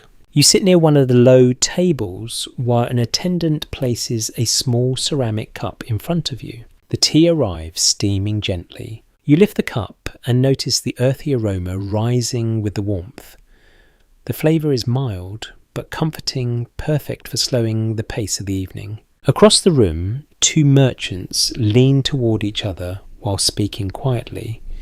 Their conversation appears casual, yet you quickly realise that important negotiations are unfolding between them. Tea houses frequently become informal meeting places where business agreements begin. Unlike the rigid formality of official offices, the relaxed setting allows merchants to discuss prices, partnerships and future plans without drawing too much attention. A well-known aspect of Edo urban life explains that many commercial arrangements were initiated in social spaces like this.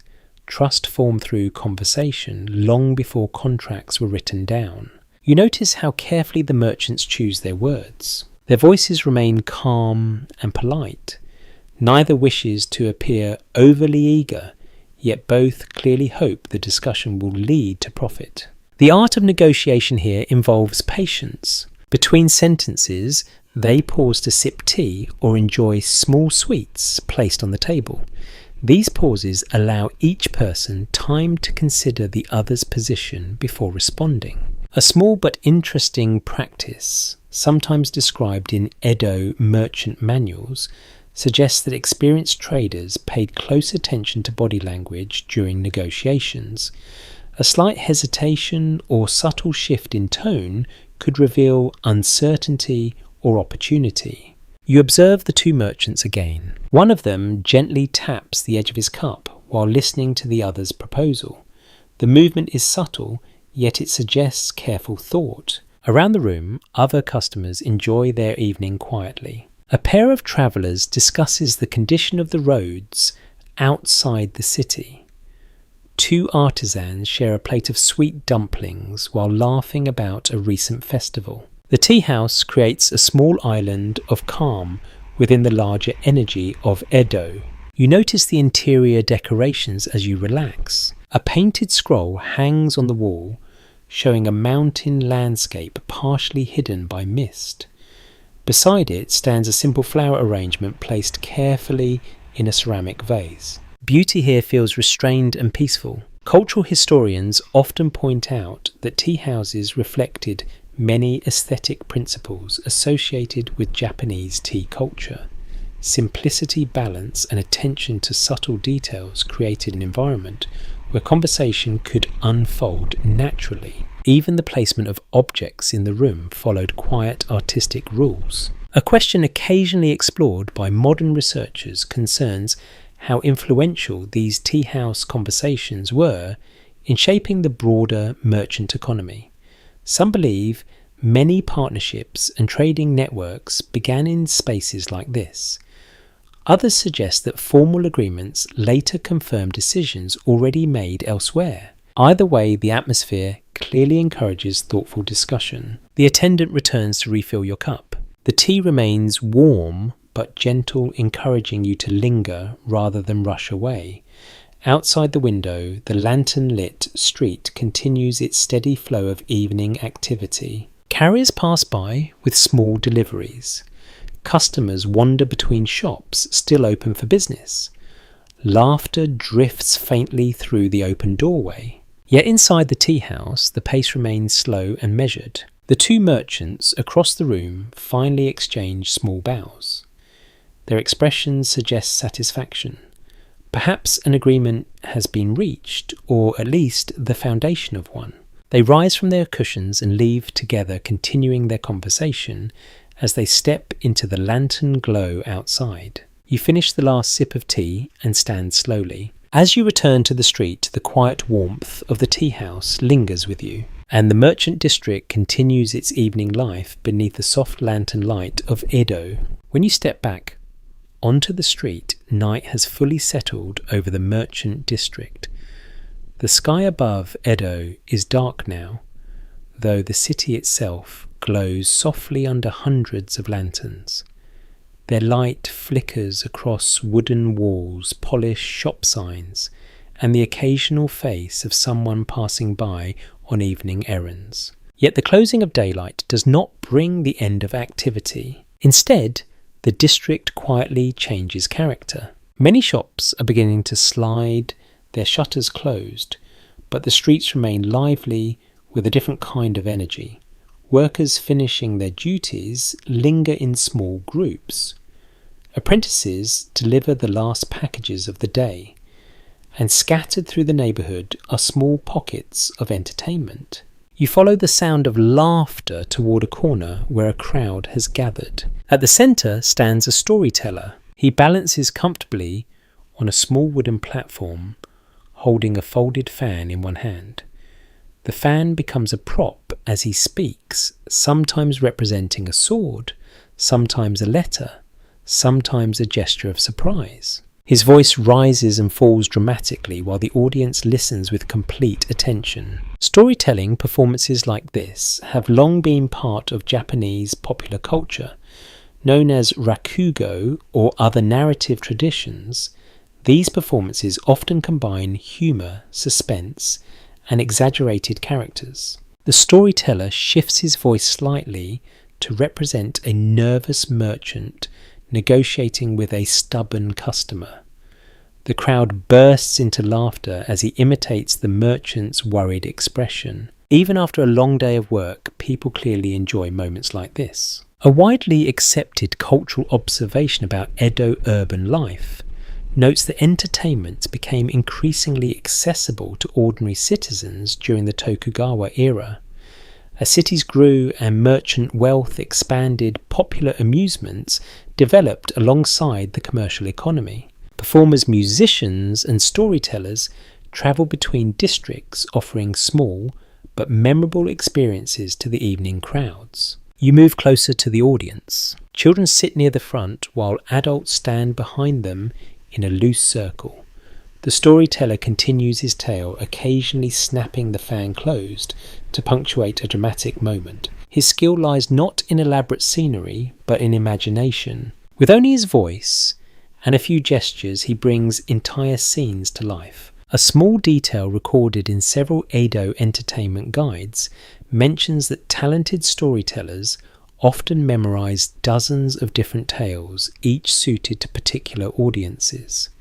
Some stories emphasized humour, others offered moral lessons or gentle satire about daily life. Tonight's story clearly leans toward comedy. The audience laughs again as the storyteller describes a clumsy apprentice accidentally delivering the wrong package to an impatient customer.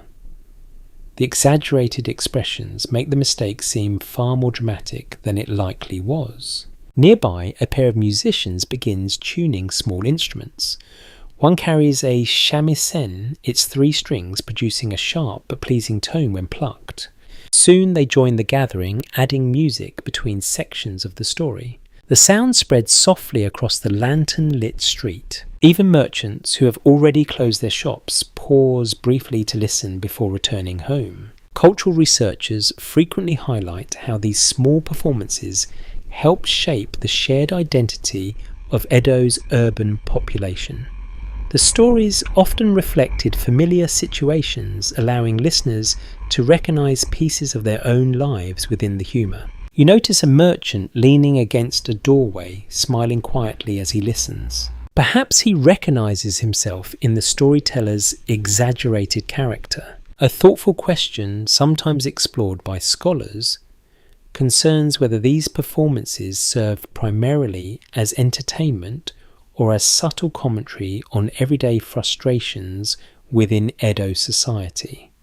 Certain jokes about stubborn customers or strict officials may have carried deeper meaning beneath the laughter. Yet the tone remains light. The storyteller concludes his tale with a clever twist that sends another ripple of laughter through the crowd. He bows deeply while the audience applauds politely. Several listeners drop small coins into a wooden box placed beside the platform. The performance has lasted only a short while, but it has brightened the evening for everyone gathered there. The crowd slowly disperses. Some return to their homes. Others continue strolling through the district, enjoying the cool night air and the gentle lantern light. You resume walking down the street. The merchant district now feels calmer than it did earlier in the day. The loud bargaining of the marketplace has faded, replaced by quiet conversation and the occasional distant note of music. Yet the life of the city continues. Even after the shops close and the storytellers finish their performances, Edo's merchant neighbourhoods remain full of small moments like this. Moments where laughter, music and shared stories bring the busy day to a peaceful close. The storyteller's voice fades behind you as you continue along the lantern-lit street. The night has grown deeper now, yet the merchant district still holds a quiet pulse of activity. Shops are mostly closed, but light glows softly behind paper screens, where families finish their evening meals or review the day's accounts. As you walk, something catches your eye. A wooden board mounted beside a shop doorway displays several colourful prints. They are advertisements for kabuki theatre. Even under the dim lantern glow, the images stand out clearly. Actors appear in dramatic poses, their costumes flowing with exaggerated movement. Their expressions are bold and intense, almost frozen in a moment of theatrical suspense. Kabuki theatre has become one of the most popular forms of entertainment in Edo. The performances combine music, dance, elaborate costumes, and stylized acting to create spectacles that draw enormous audiences. Although theatres are located in specific entertainment districts, the influence of kabuki spreads far beyond those neighbourhoods. Merchants in districts like this follow kabuki trends with great enthusiasm. A widely acknowledged cultural fact about Edo society reveals that kabuki actors often became celebrities whose clothing styles and gestures inspired urban fashion. People studied the actors, carefully copying their hairstyles, patterns, and mannerisms whenever possible. You pause to examine the prints more closely. One actor is shown wearing a kimono patterned with bold geometric shapes. Another stands mid-performance with a fierce expression and painted face. The artwork captures the energy of the stage even in still form.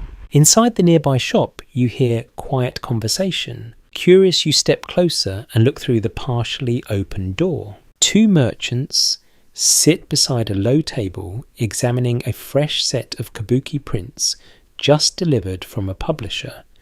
They discuss which actors are currently drawing the largest crowds and which performances might influence the next wave of clothing styles. Fashion and theatre are deeply connected here. Merchants selling textiles often pay close attention to popular stage costumes. When a particular design becomes fashionable among theatre audiences, customers soon begin requesting similar patterns for their own garments. A fascinating detail preserved in Edo print records shows that publishers produced thousands of woodblock prints featuring famous actors.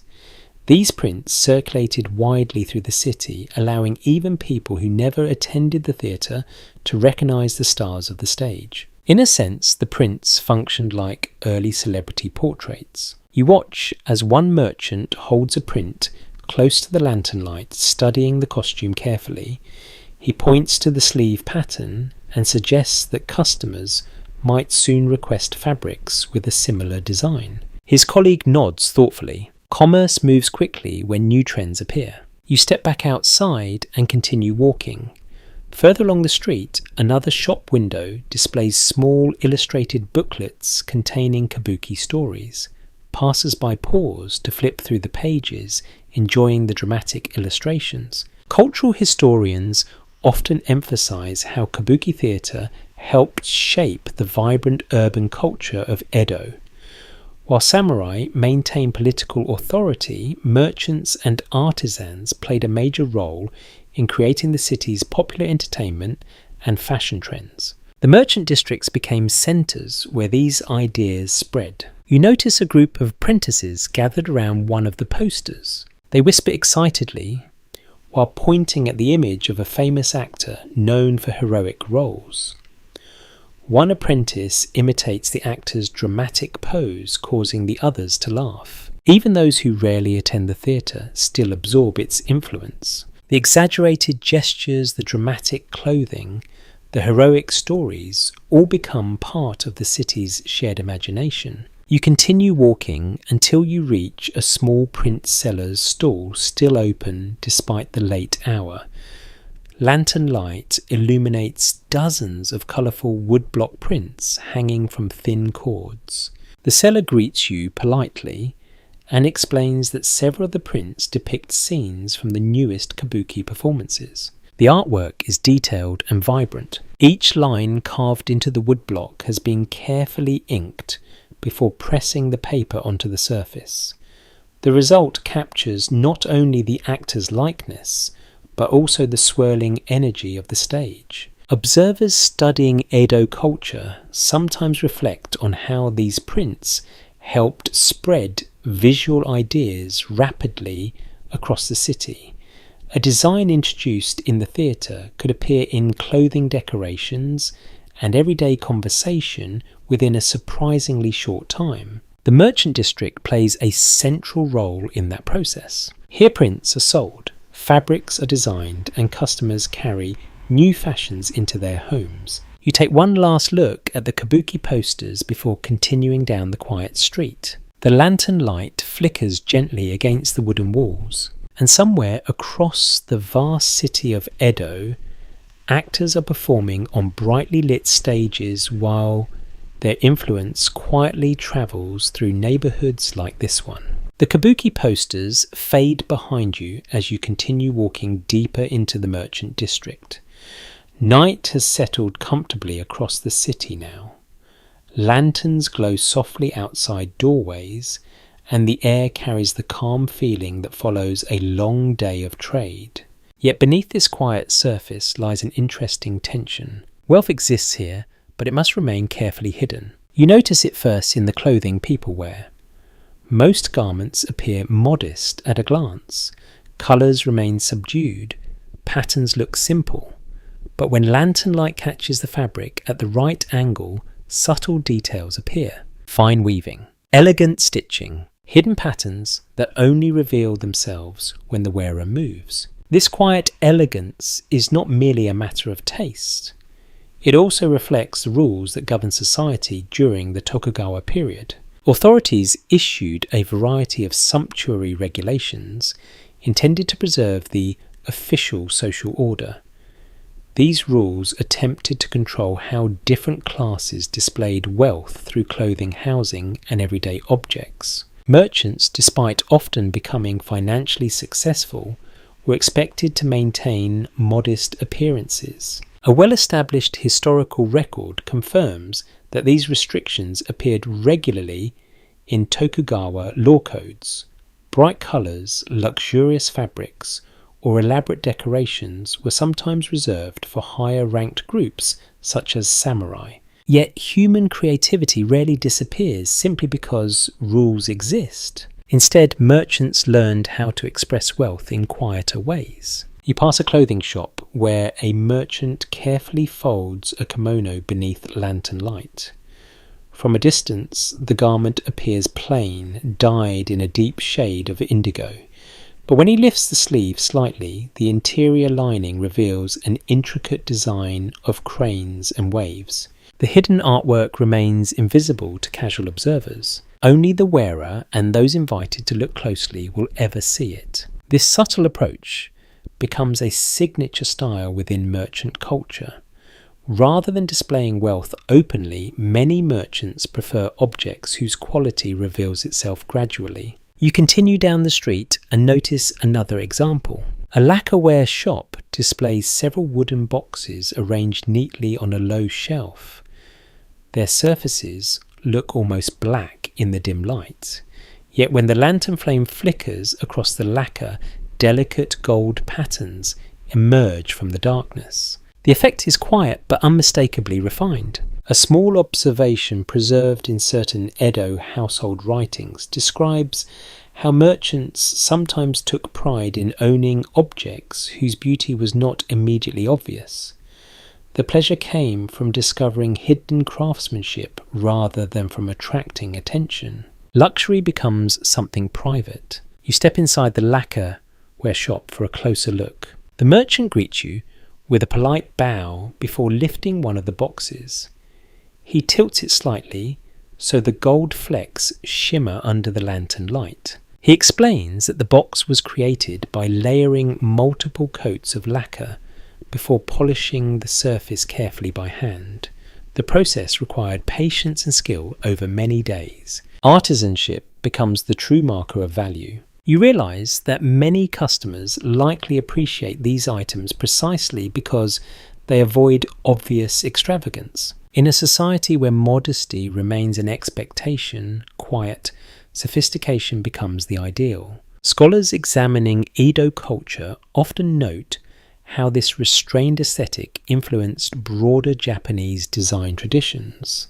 The idea that beauty can exist within simplicity appears repeatedly in architecture, clothing, and decorative arts. Some researchers suggest that merchant tastes played a significant role in shaping this preference for understated elegance. You leave the lacquerware shop and return to the lantern-lit street. The night air feels cooler now.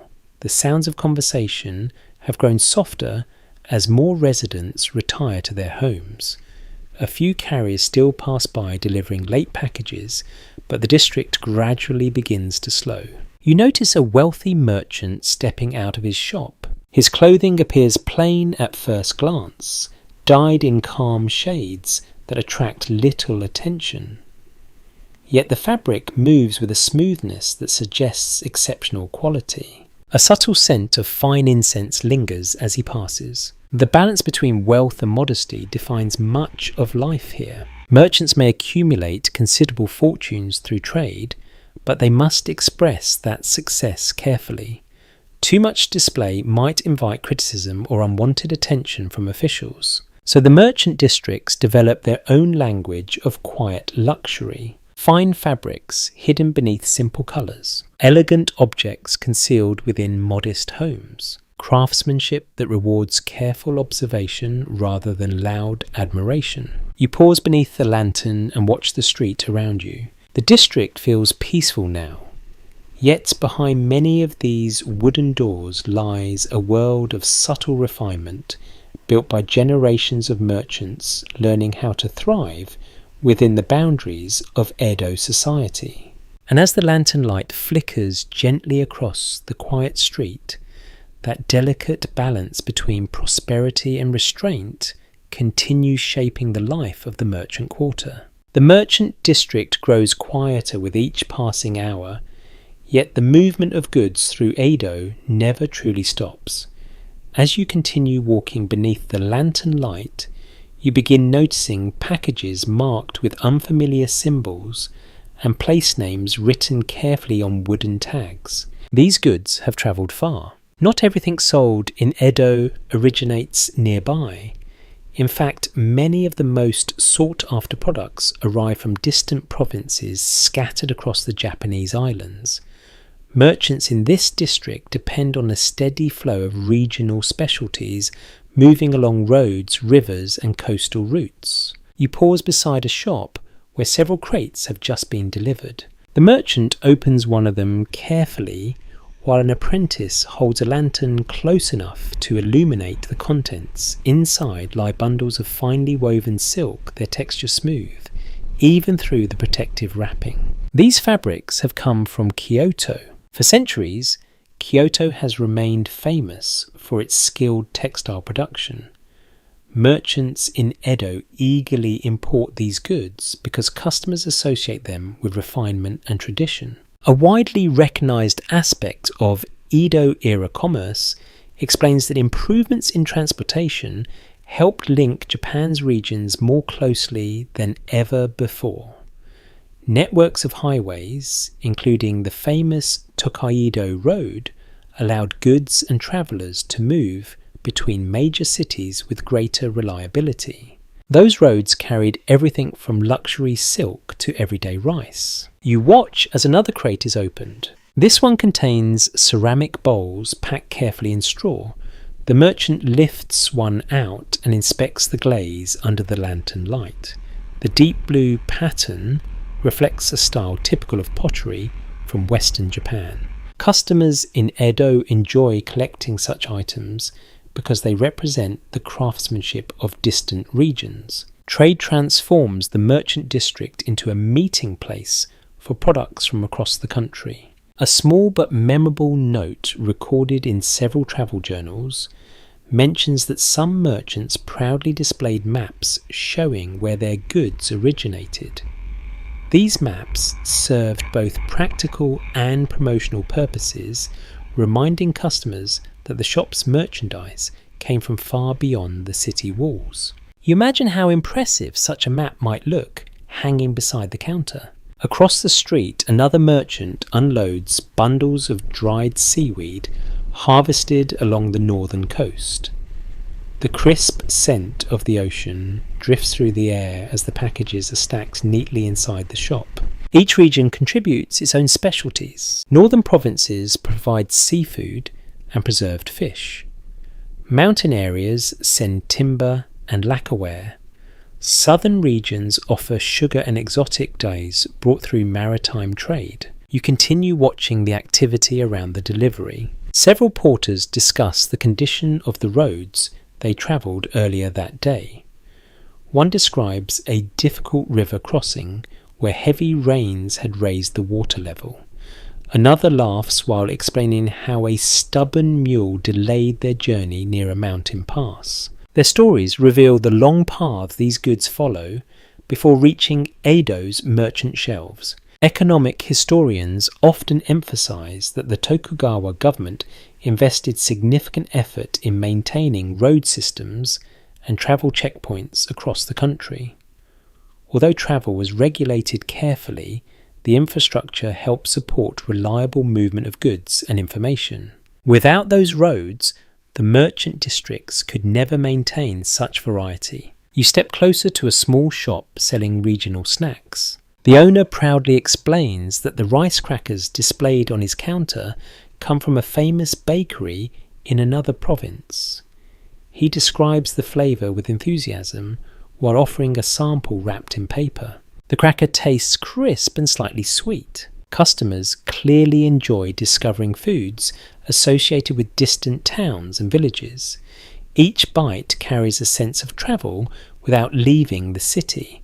A thoughtful question sometimes explored by modern researchers concerns how strongly Edo residents identified with regional products. Some scholars believe these goods helped maintain connections between urban populations and rural communities. Others suggest that city merchants gradually transformed regional specialties into fashionable trends. Either way, the flow of goods strengthens the bond between Edo and the rest of Japan. You notice another delivery arriving. This one contains bundles of paper decorated with unusual patterns rarely seen in the city.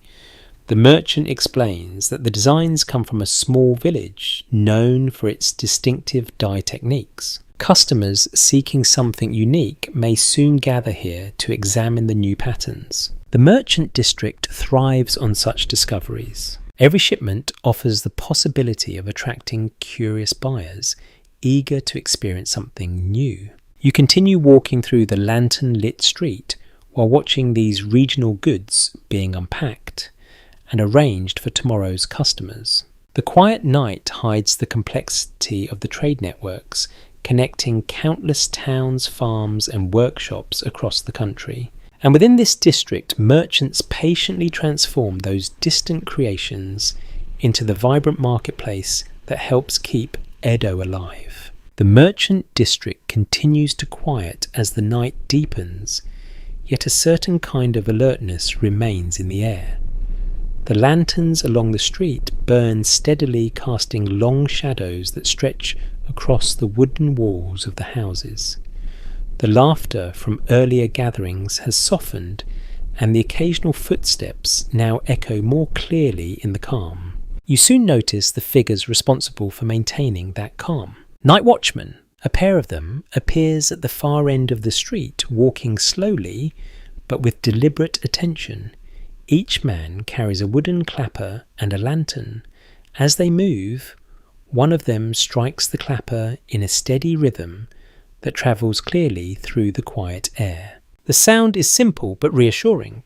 Clack, clack. It signals that someone is awake and watching over the neighbourhood. Urban safety in Edo depended heavily on organised night patrols. Neighbourhood associations often appointed watchmen who walked the streets throughout the night to deter theft and monitor for signs of fire. Their work required patience and vigilance. The two watchmen pause beside a closed shop and inspect the lantern hanging above its doorway. They make sure the flame burns safely inside its protective glass. A careless lantern could easily become a dangerous spark in a city built largely from timber and paper. A well-documented element of Edo city administration shows that residents frequently organise themselves into local groups responsible for maintaining order within their districts. These neighbourhood networks helped authorities manage a city whose population had grown astonishingly large. You follow the watchmen at a respectful distance. Their lantern swings gently as they walk. Every few minutes the clapper sounds again, echoing between the narrow rows of buildings. Clack, clack. Some residents listen for this sound before finally drifting to sleep. You pass a small alley where a cat darts across the road and disappears beneath a stack of wooden crates. Even the animals seem quieter at this hour. Further along the street, the watchmen stop briefly beside a tall wooden bucket filled with water. They inspect the bucket and then glance upward toward the roofs. Preparedness remains constant here. The memory of past fires still lingers in the design of the district. Water buckets, ladders, and long poles remain ready for emergencies, even when the night appears peaceful. A curious little tradition mentioned in several Edo neighbourhood records describes how watchmen sometimes recited short phrases while patrolling the streets.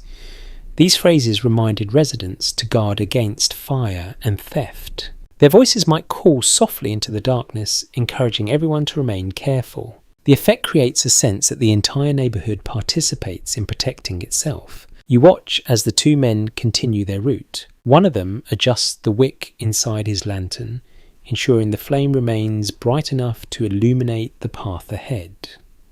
The other checks a list of shop names written on a narrow wooden tablet, confirming that each section of the street has been inspected.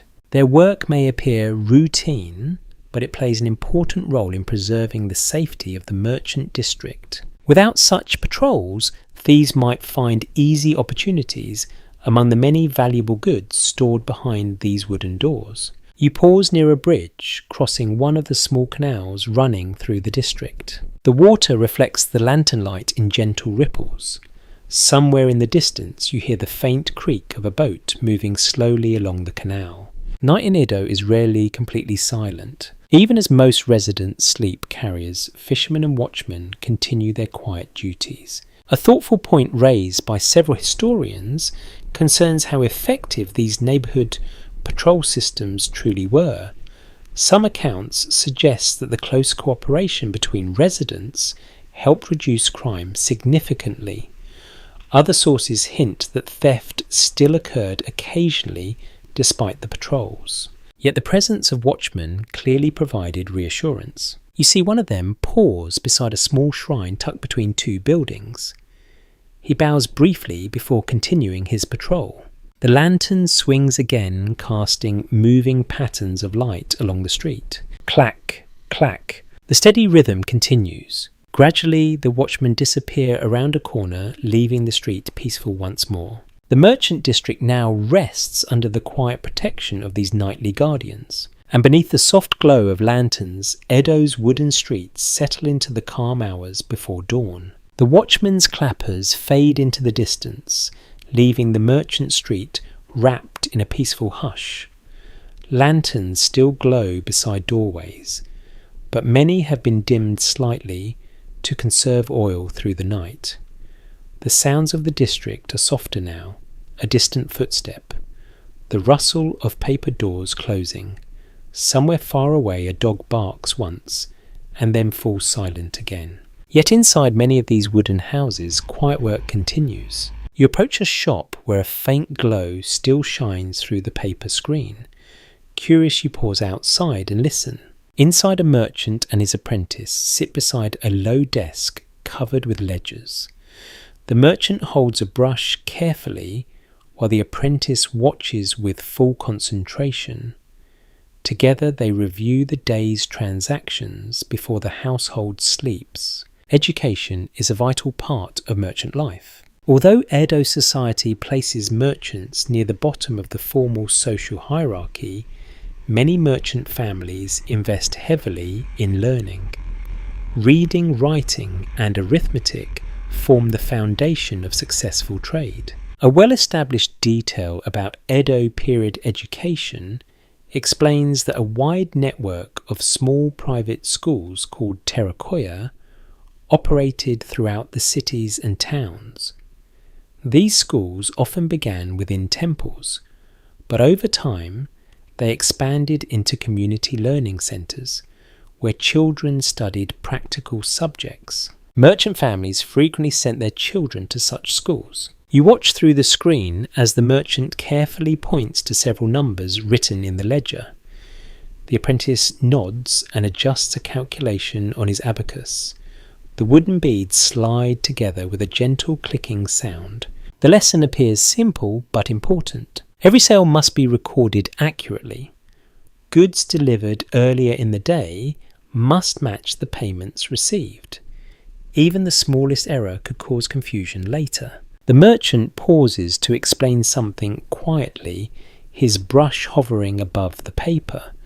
The apprentice listens closely, absorbing every detail. Learning through observation remains a powerful method here. You remember seeing similar scenes earlier in the day when apprentices watched negotiations or packaging techniques.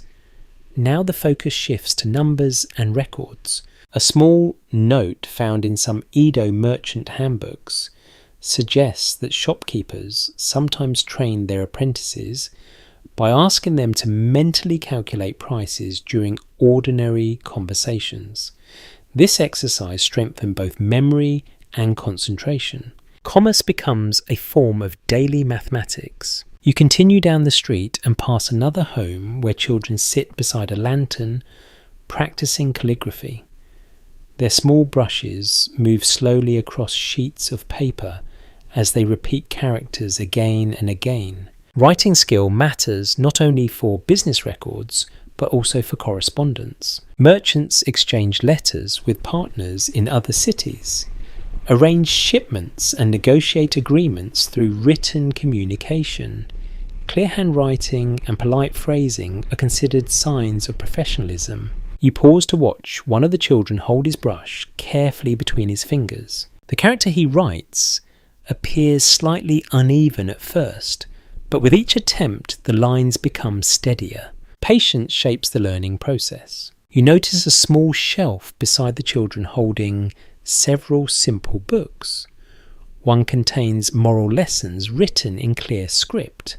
Another teaches practical arithmetic methods. Instruction in Edo often blends education with ethical guidance. Teachers encourage students to develop honesty, discipline, and respect alongside their academic skills. These qualities help sustain the trust required for successful trade. Cultural historians often emphasize how widespread literacy became during the Tokugawa era compared with many earlier periods. Urban populations in particular benefited from growing access to education through temple schools and private tutors. This development helped support the expanding commercial economy. Merchants who could read contracts, calculate interest, and write letters gained important advantages in business. You continue walking and notice another merchant still awake inside his shop. He sits alone reviewing several documents spread across his desk.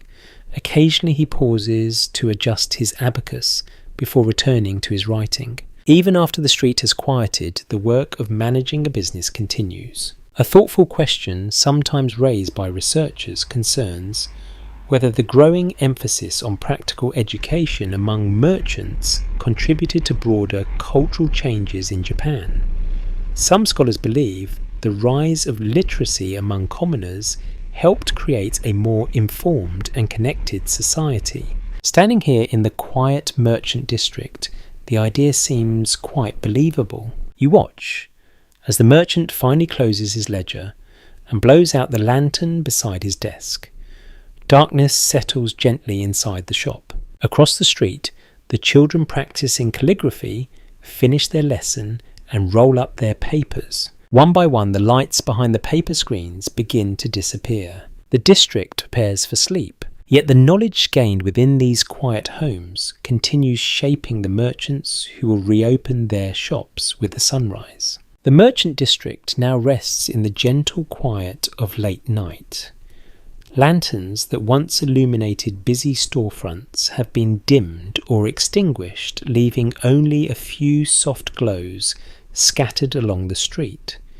The air feels cooler and a calm stillness settles over the rows of wooden buildings. Yet beneath this peaceful surface, an invisible system continues supporting the entire world of Edo commerce. Trust. You walk slowly along the street and pause beside a small shop where two men remain awake inside.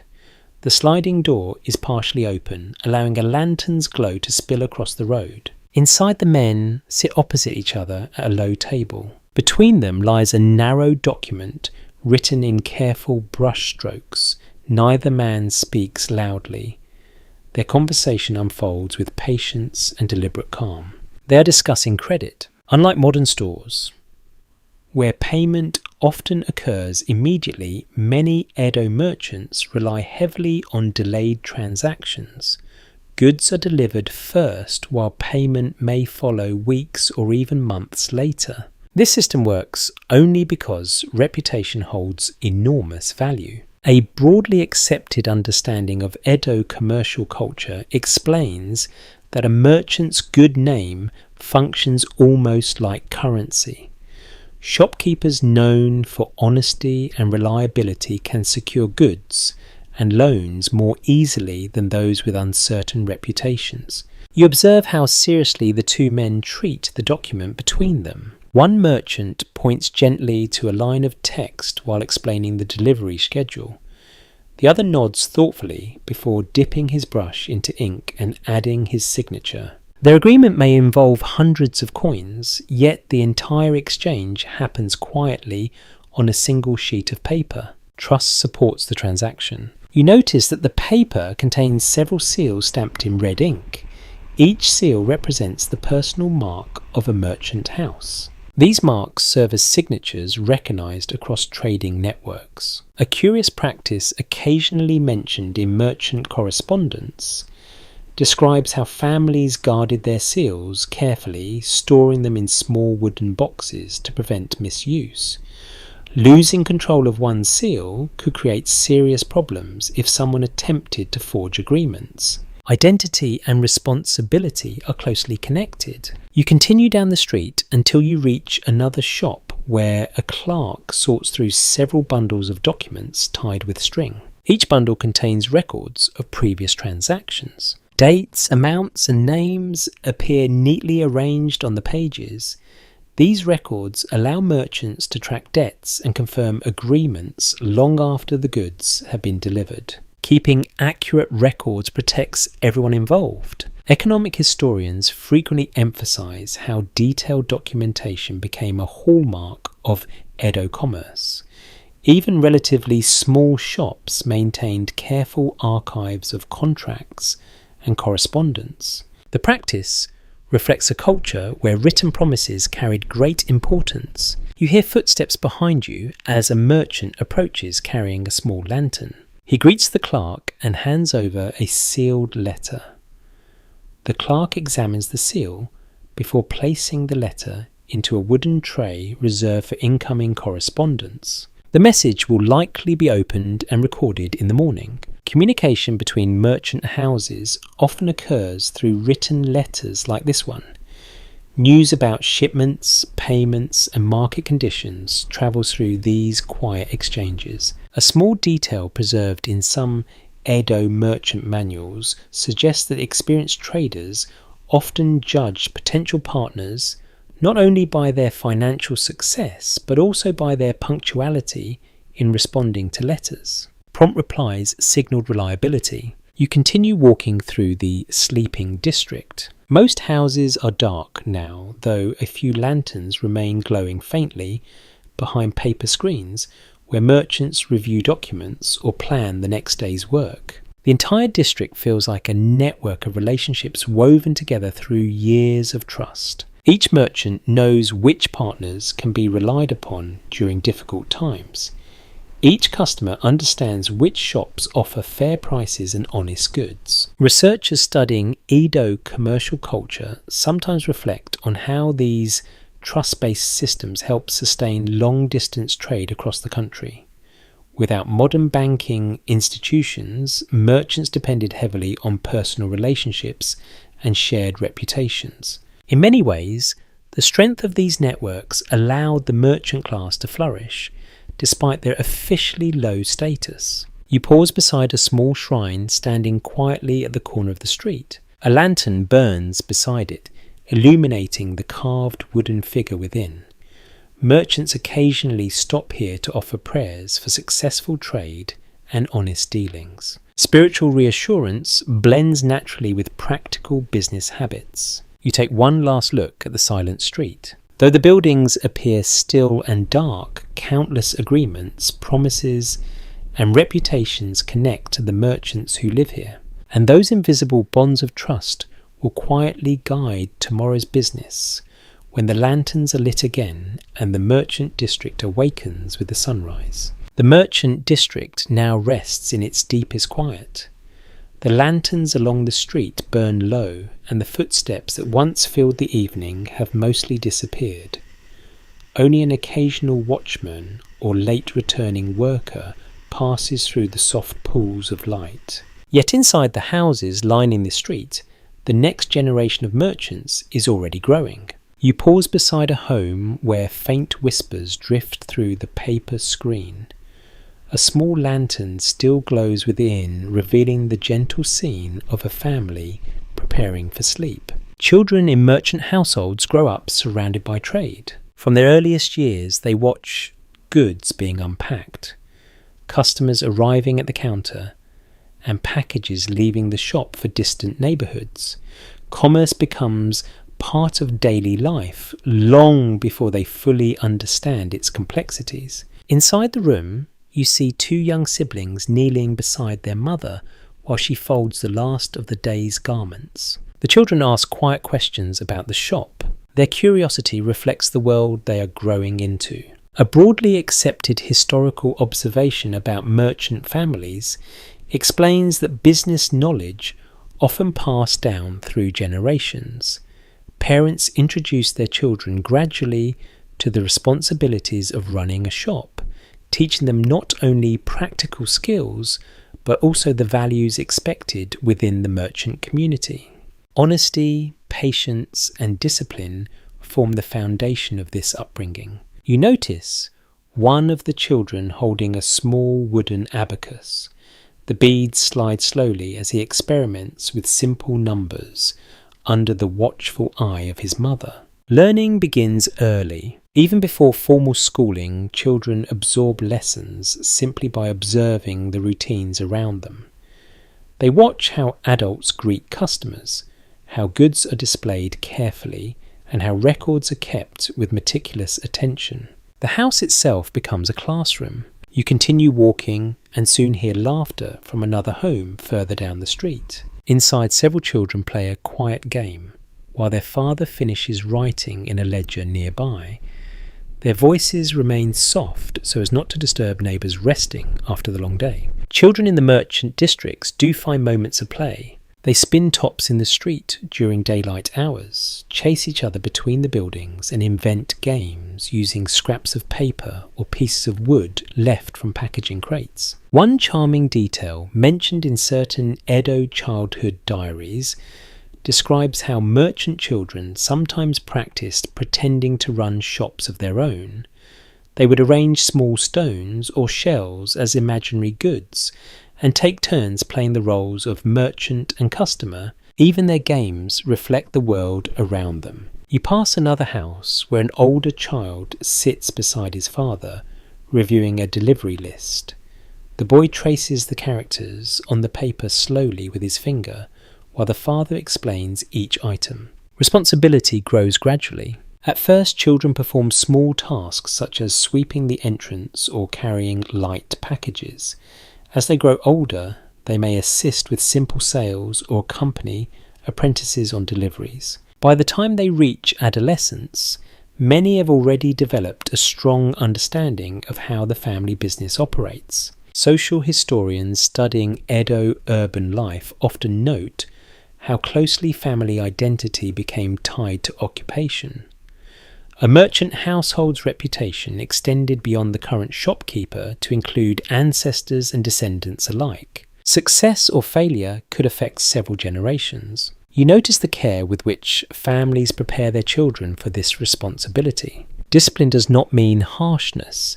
Instead, it often appears through quiet guidance and steady example. Parents demonstrate how to speak politely with customers, how to manage disagreements calmly, and how to value the trust placed in their shop. You pause beneath a lantern and listen again to the soft sounds coming from one of the homes. A bedtime story. A mother tells her children a simple tale about a clever merchant who solved a difficult problem through patience and honesty. The children listen with wide eyes while the lantern light flickers gently against the paper walls. Stories like these reinforce the lessons of daily life. Patience brings success. Careless greed leads to trouble.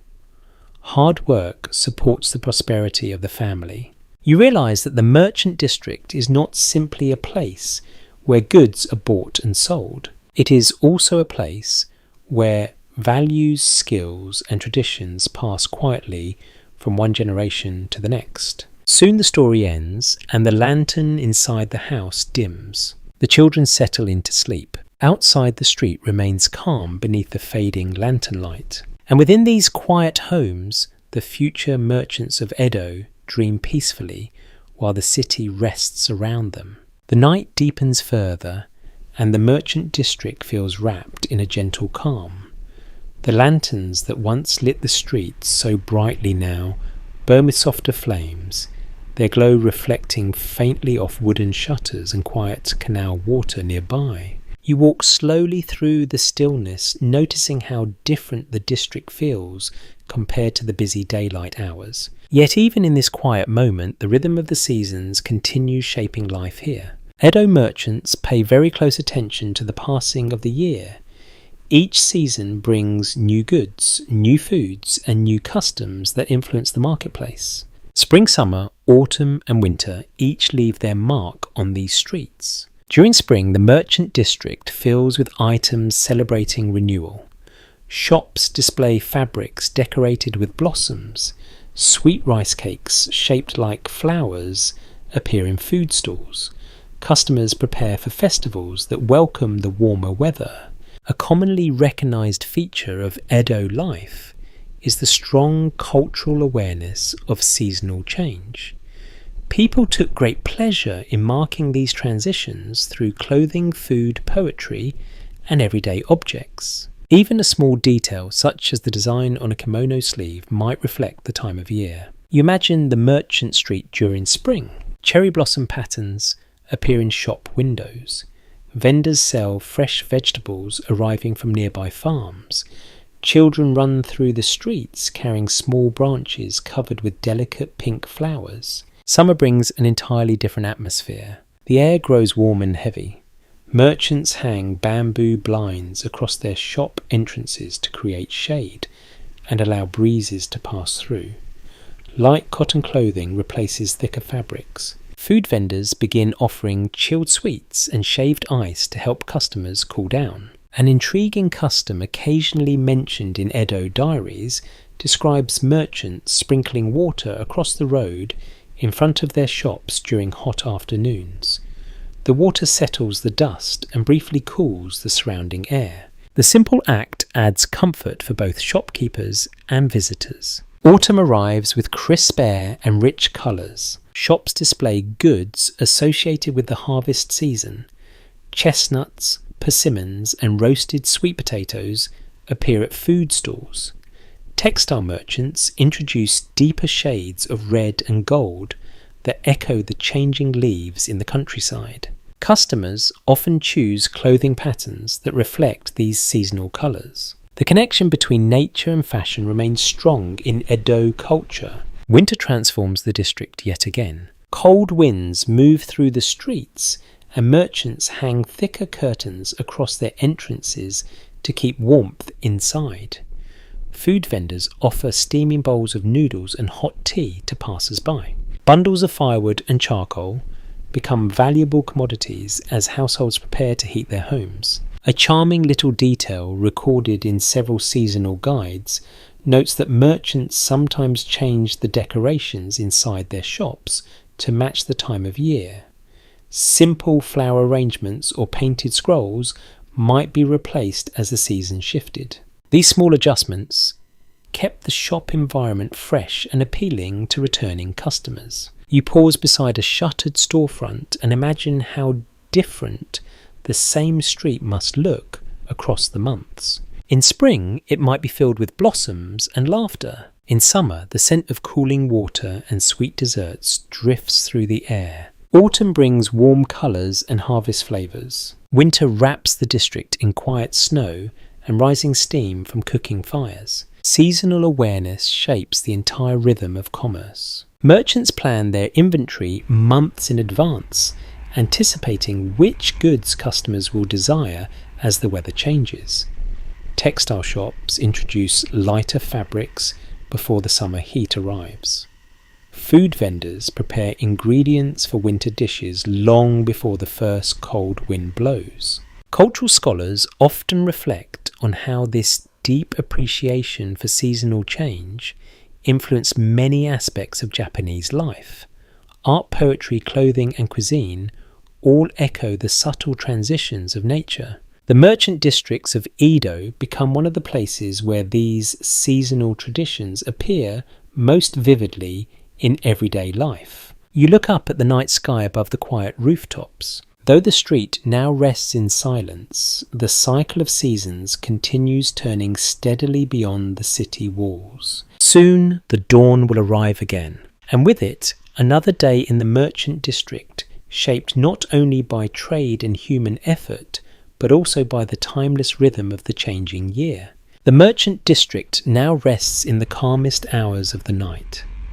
The lanterns that remain lit glow softly against the wooden shop fronts, and the narrow streets seem almost empty. Only the occasional creak of a distant door or the faint splash of water in the canal breaks the quiet. From the outside, the buildings appear modest and unremarkable. But you already know that appearances in this district can be deceptive. Many merchants who live and work along these streets have accumulated considerable wealth through years of careful trade.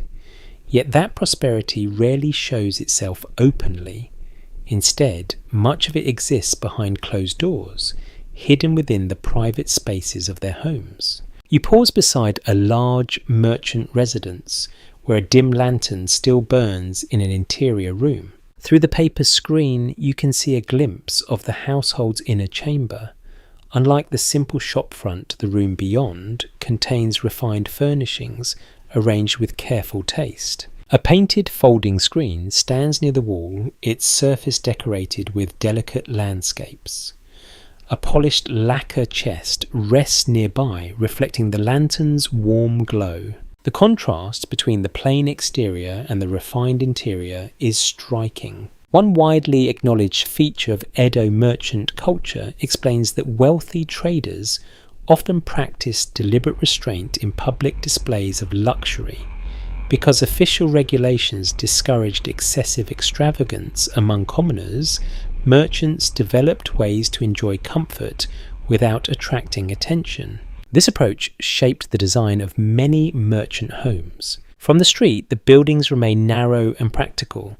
Inside, however, private rooms sometimes reveal objects crafted by highly skilled artisans. You imagine the quiet satisfaction a merchant might feel while relaxing in such a room after a long day of business. A fascinating little habit mentioned in certain Edo household writings describes how some merchants collected rare objects from different regions of Japan.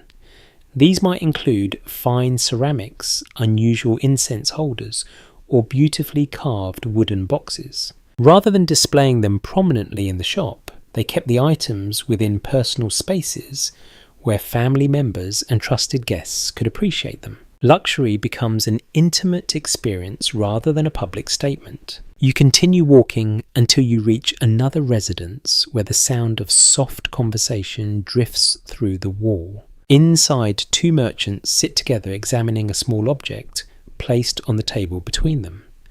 The lantern light reveals it to be a finely crafted tea bowl with subtle glaze patterns across its surface. They study the bowl carefully, discussing its origin and the skill of the artisan who created it. Objects like this carry stories. A bowl might have been shaped in a distant province by a potter whose techniques were passed down through generations. Owning such an item connects the merchant not only to craftsmanship, but also to the cultural heritage of the region. Material culture scholars often emphasize how Edo merchants became important patrons of artisans and artists. Even though they lack political power, their growing wealth allowed them to support skilled craftspeople and influence artistic tastes within urban society. Their patronage quietly shaped the development of many traditional arts. You step back into the street and continue observing the quiet district. Another merchant home reveals a small garden visible through an open interior doorway. The garden contains carefully placed stones and a single lantern illuminating a small pine tree. Even a modest courtyard like this provides a peaceful retreat from the crowded city. Design traditions in Edo often favour balance and simplicity rather than overwhelming decoration. The arrangement of objects, the placement of plants, and the flow of space all contributed to a feeling of harmony. Visitors entering such a home might feel immediately at ease. A thoughtful question occasionally explored by cultural historians concerns how strongly merchant taste influenced broader Japanese aesthetics during the Edo period.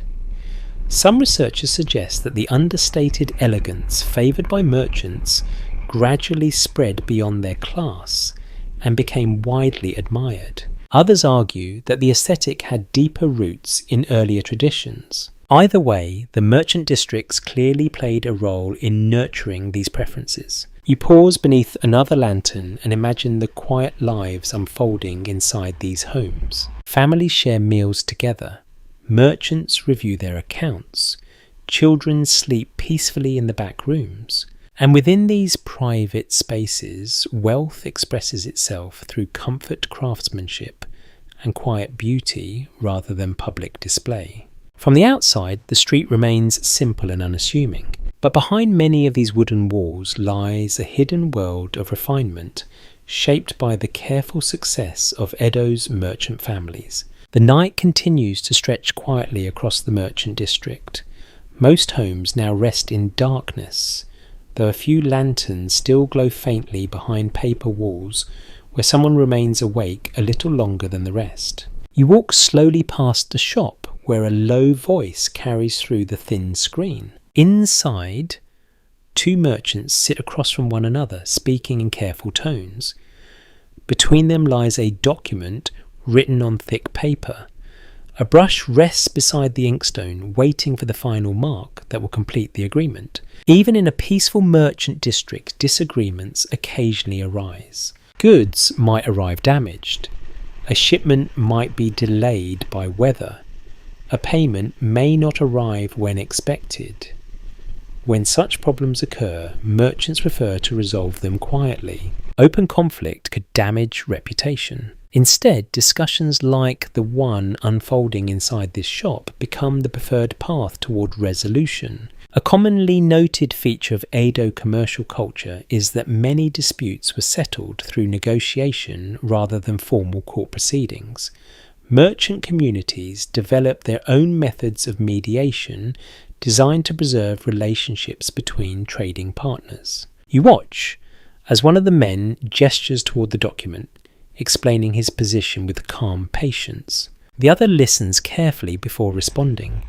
His voice remains steady, neither angry nor defensive. Maintaining composure is essential. In this world of trust-based commerce, losing one's temper might cause more harm than the original disagreement.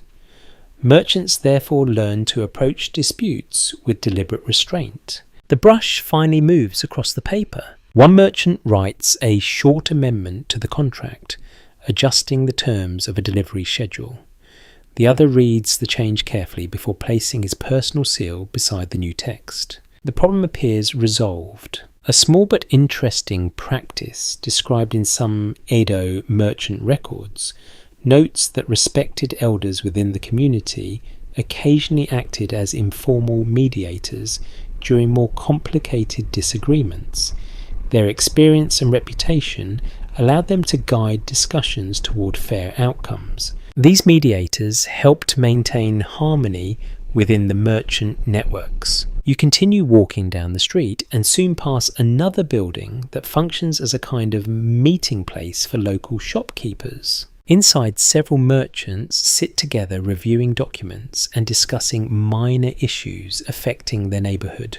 Groups like this often function as merchant guilds or associations. Members cooperate on matters such as pricing standards, quality control, and shared responsibilities during festivals or emergencies. Working together helps ensure stability within the district. Economic historians often highlight how these merchant associations contributed to the orderly functioning of Edo's urban economy.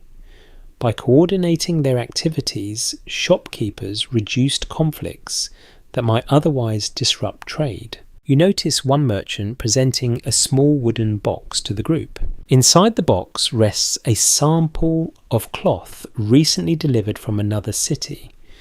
The merchants examine the fabric, carefully discussing whether its quality meets their expectations. Such conversations help establish standards that benefit everyone. A curious little anecdote recorded in certain guild documents describes how merchants sometimes tested goods collectively before allowing them to be sold widely in the district. If a shipment proved defective, the group might agree not to stock it in their shops. Cooperation protects both reputation and customers. The meeting continues with calm discussion and occasional nods of agreement. You step back outside, where the quiet street stretches under the night sky. The lanterns burn lower now as oil slowly runs out. Even during these late hours, the merchant community remains connected through conversation, shared expectations, and mutual responsibility. Scholars studying Edo commerce often remark on the remarkable stability of these systems.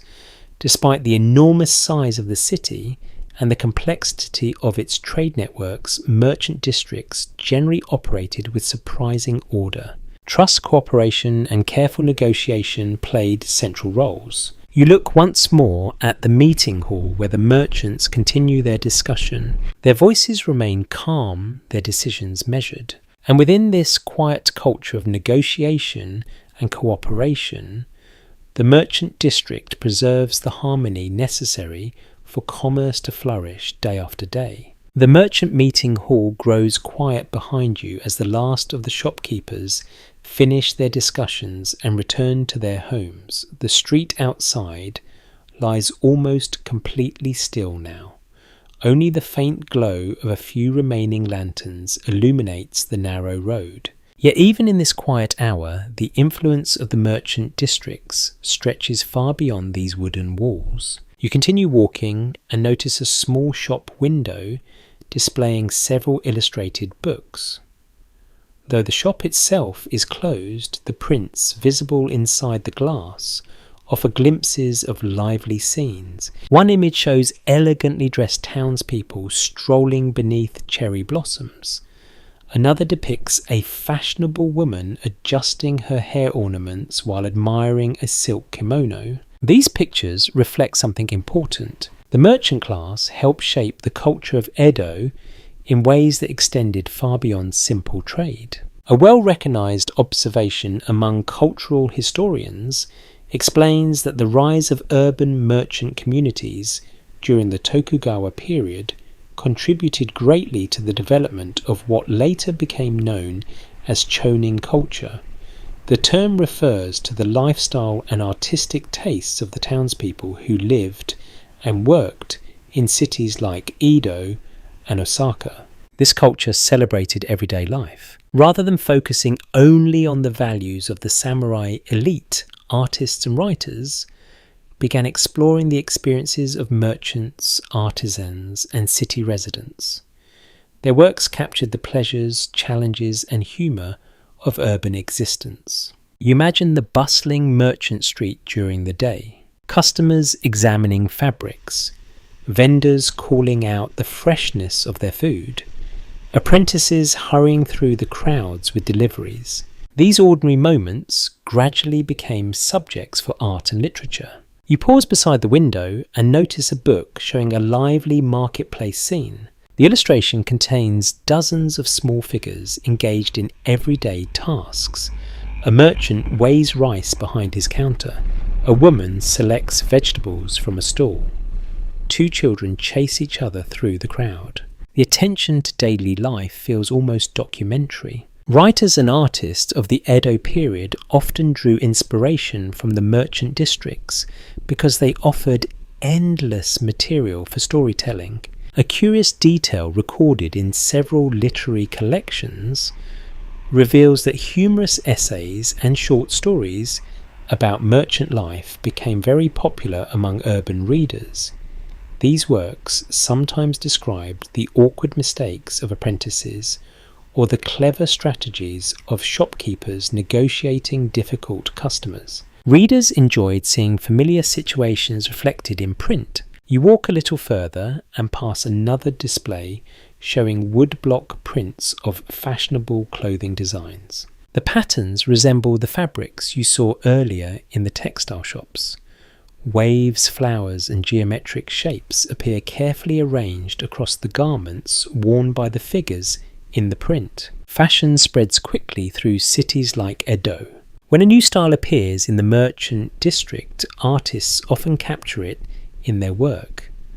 The prints then circulate across the city, inspiring others to adopt similar designs. This exchange between commerce and art becomes a defining feature of urban culture. Cultural researchers frequently note that the merchant class played a major role in supporting the production of woodblock prints, illustrated books, and other popular media. Their interest in fashion, entertainment, and daily life provided a steady audience for these creative works. The relationship benefits both sides. Artists gain customers for their prints, while merchants enjoy seeing their world reflected in colourful imagery. You glance down the street where the quiet buildings now rest under the fading lantern light. During the day, these same streets become stages where countless small dramas unfold. Negotiations, friendships, misunderstandings, celebrations. Each moment contributes to the living culture of the city. A thoughtful question, occasionally explored by modern scholars, concerns how much influence merchant culture ultimately had on broader Japanese society. Some suggest that the artistic and cultural trends emerging from cities gradually reshaped the tastes of other social classes. Others believe the influence remained mostly within urban communities. Either way, the evidence of creativity within merchant districts is unmistakable. You take one last look at the illustrated books behind the shop window.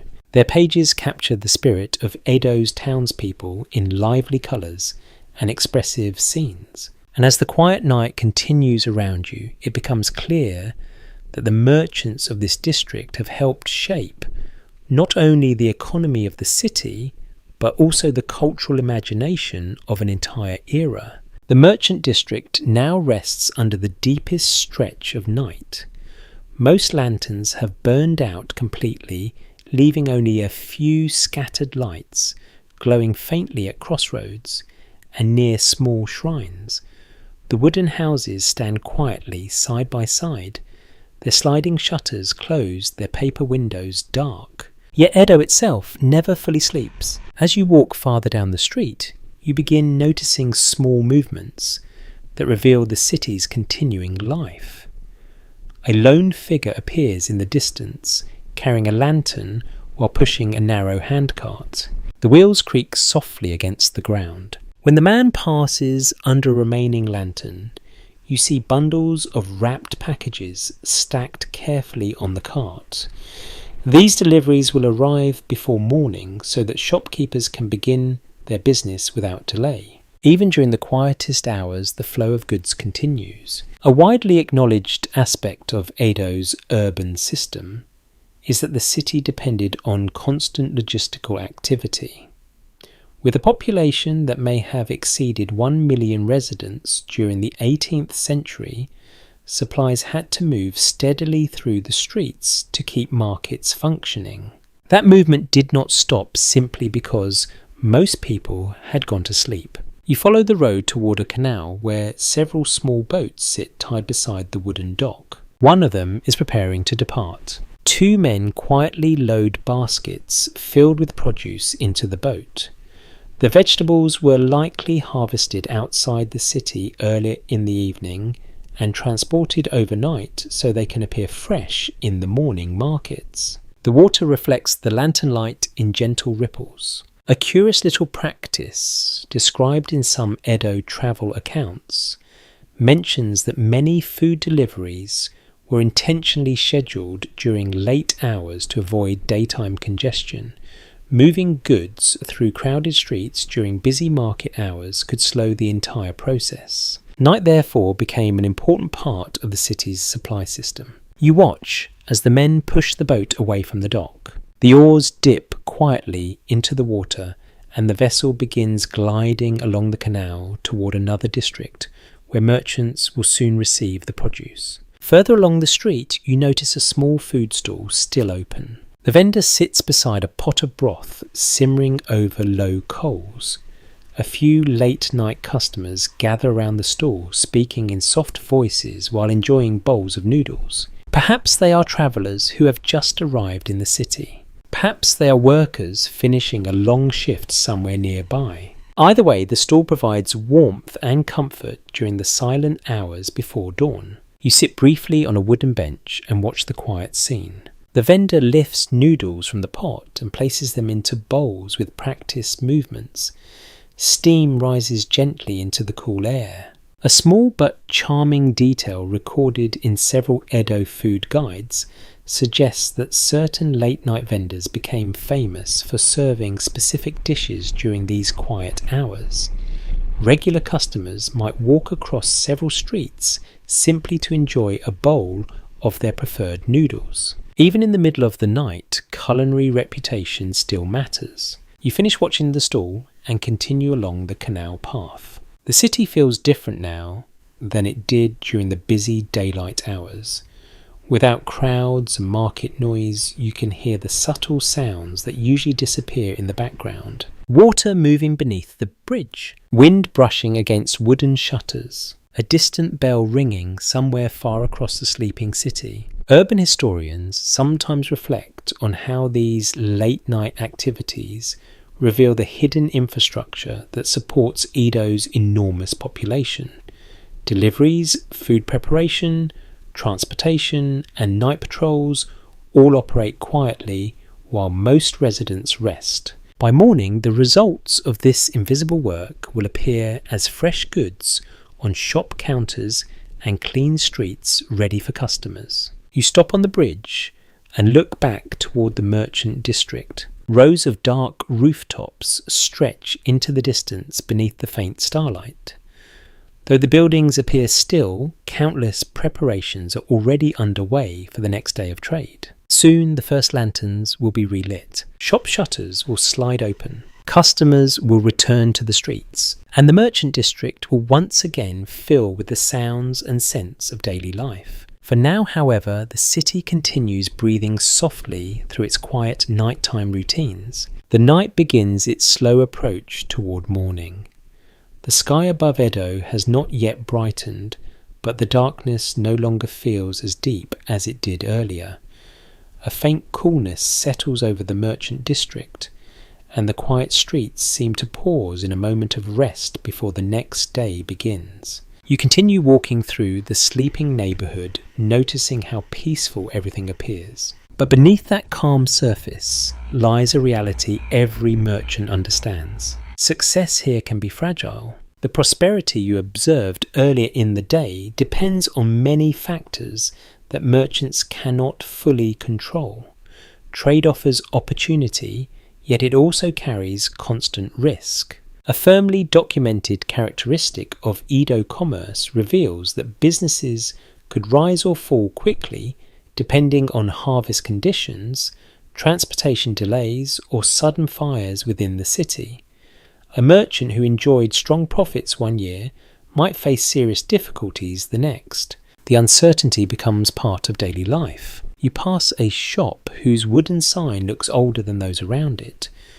The faded paint suggests that the business has existed for many years.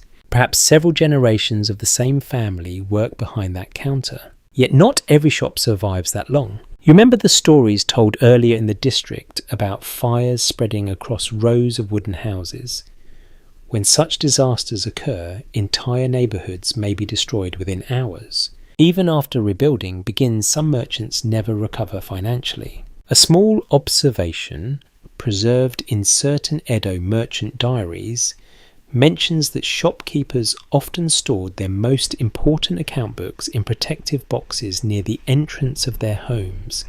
If a fire started nearby, they could grab these records quickly before escaping. Those ledgers represented years of work and relationships. Without them, proving debts or confirming agreements could become extremely difficult. You pause beside a small shrine standing quietly at the corner of the street. The faint glow of a lantern illuminates the carved figure within.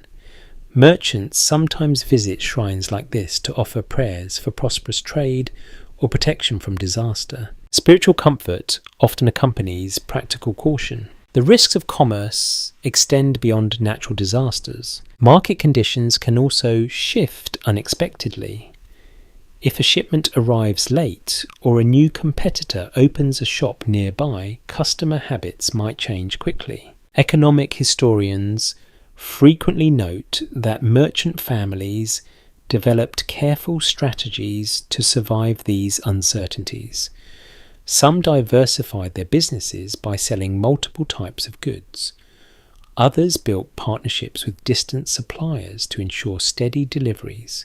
Adaptability becomes a valuable skill. You continue walking until you reach a row of closed shops where several delivery carts stand ready for morning use. The goods inside these carts will soon fill the shelves again, continuing the cycle of trade that sustains the district. Yet each merchant understands that tomorrow's sales cannot be guaranteed. A thoughtful question, sometimes raised by researchers, concerns how merchants balanced ambition with caution in such an environment. Pursuing profit required taking risks, but excessive risk could endanger the family's livelihood. The most successful traders learned to navigate that delicate balance. You imagine the many decisions that must occur inside these quiet homes. How much inventory should a shop purchase for the coming season? Which suppliers can be trusted to deliver quality goods? Should a merchant extend credit to a new customer or decline the request? Each choice shapes the future of the business. The merchant district now appears calm under the fading lantern light. Yet these invisible calculations continue shaping its fate. A faint breeze moves through the street, causing one lantern to sway gently above a doorway. The flame flickers but remains steady, much like the merchants themselves. Despite uncertainty and occasional setbacks, the district continues functioning through patience, cooperation, and resilience. And as the first hint of dawn begins slowly approaching beyond the rooftops, the merchants of Edo prepare once again to face the unpredictable world of trade. The faintest hint of morning begins to gather above the rooftops of Edo. At first it is barely noticeable. The sky remains dark, yet a soft grey tone slowly replaces the deep black of night. The merchant district lies quiet beneath this early light, as if the entire neighbourhood is taking one final peaceful breath before the new day begins. You walk slowly through the familiar street you have spent so many hours exploring. The wooden shop fronts remain closed for now. Paper shutters hide the rooms where families still sleep. The lanterns that burned through the night have almost all gone dark. But signs of waking life are already appearing. A door slides open quietly at the end of the street. A shopkeeper steps outside carrying a broom and begins sweeping the entrance to his store. The gentle scrape of straw against the ground breaks the silence of the early hour. Another merchant follows, soon after, lifting the wooden shutters that protect his shop window. The hinges creak softly as the panels rise. Morning in the merchant district begins gradually. Within a short time, the quiet street will fill again with the sounds you remember from the previous day. Vendors will call out their goods.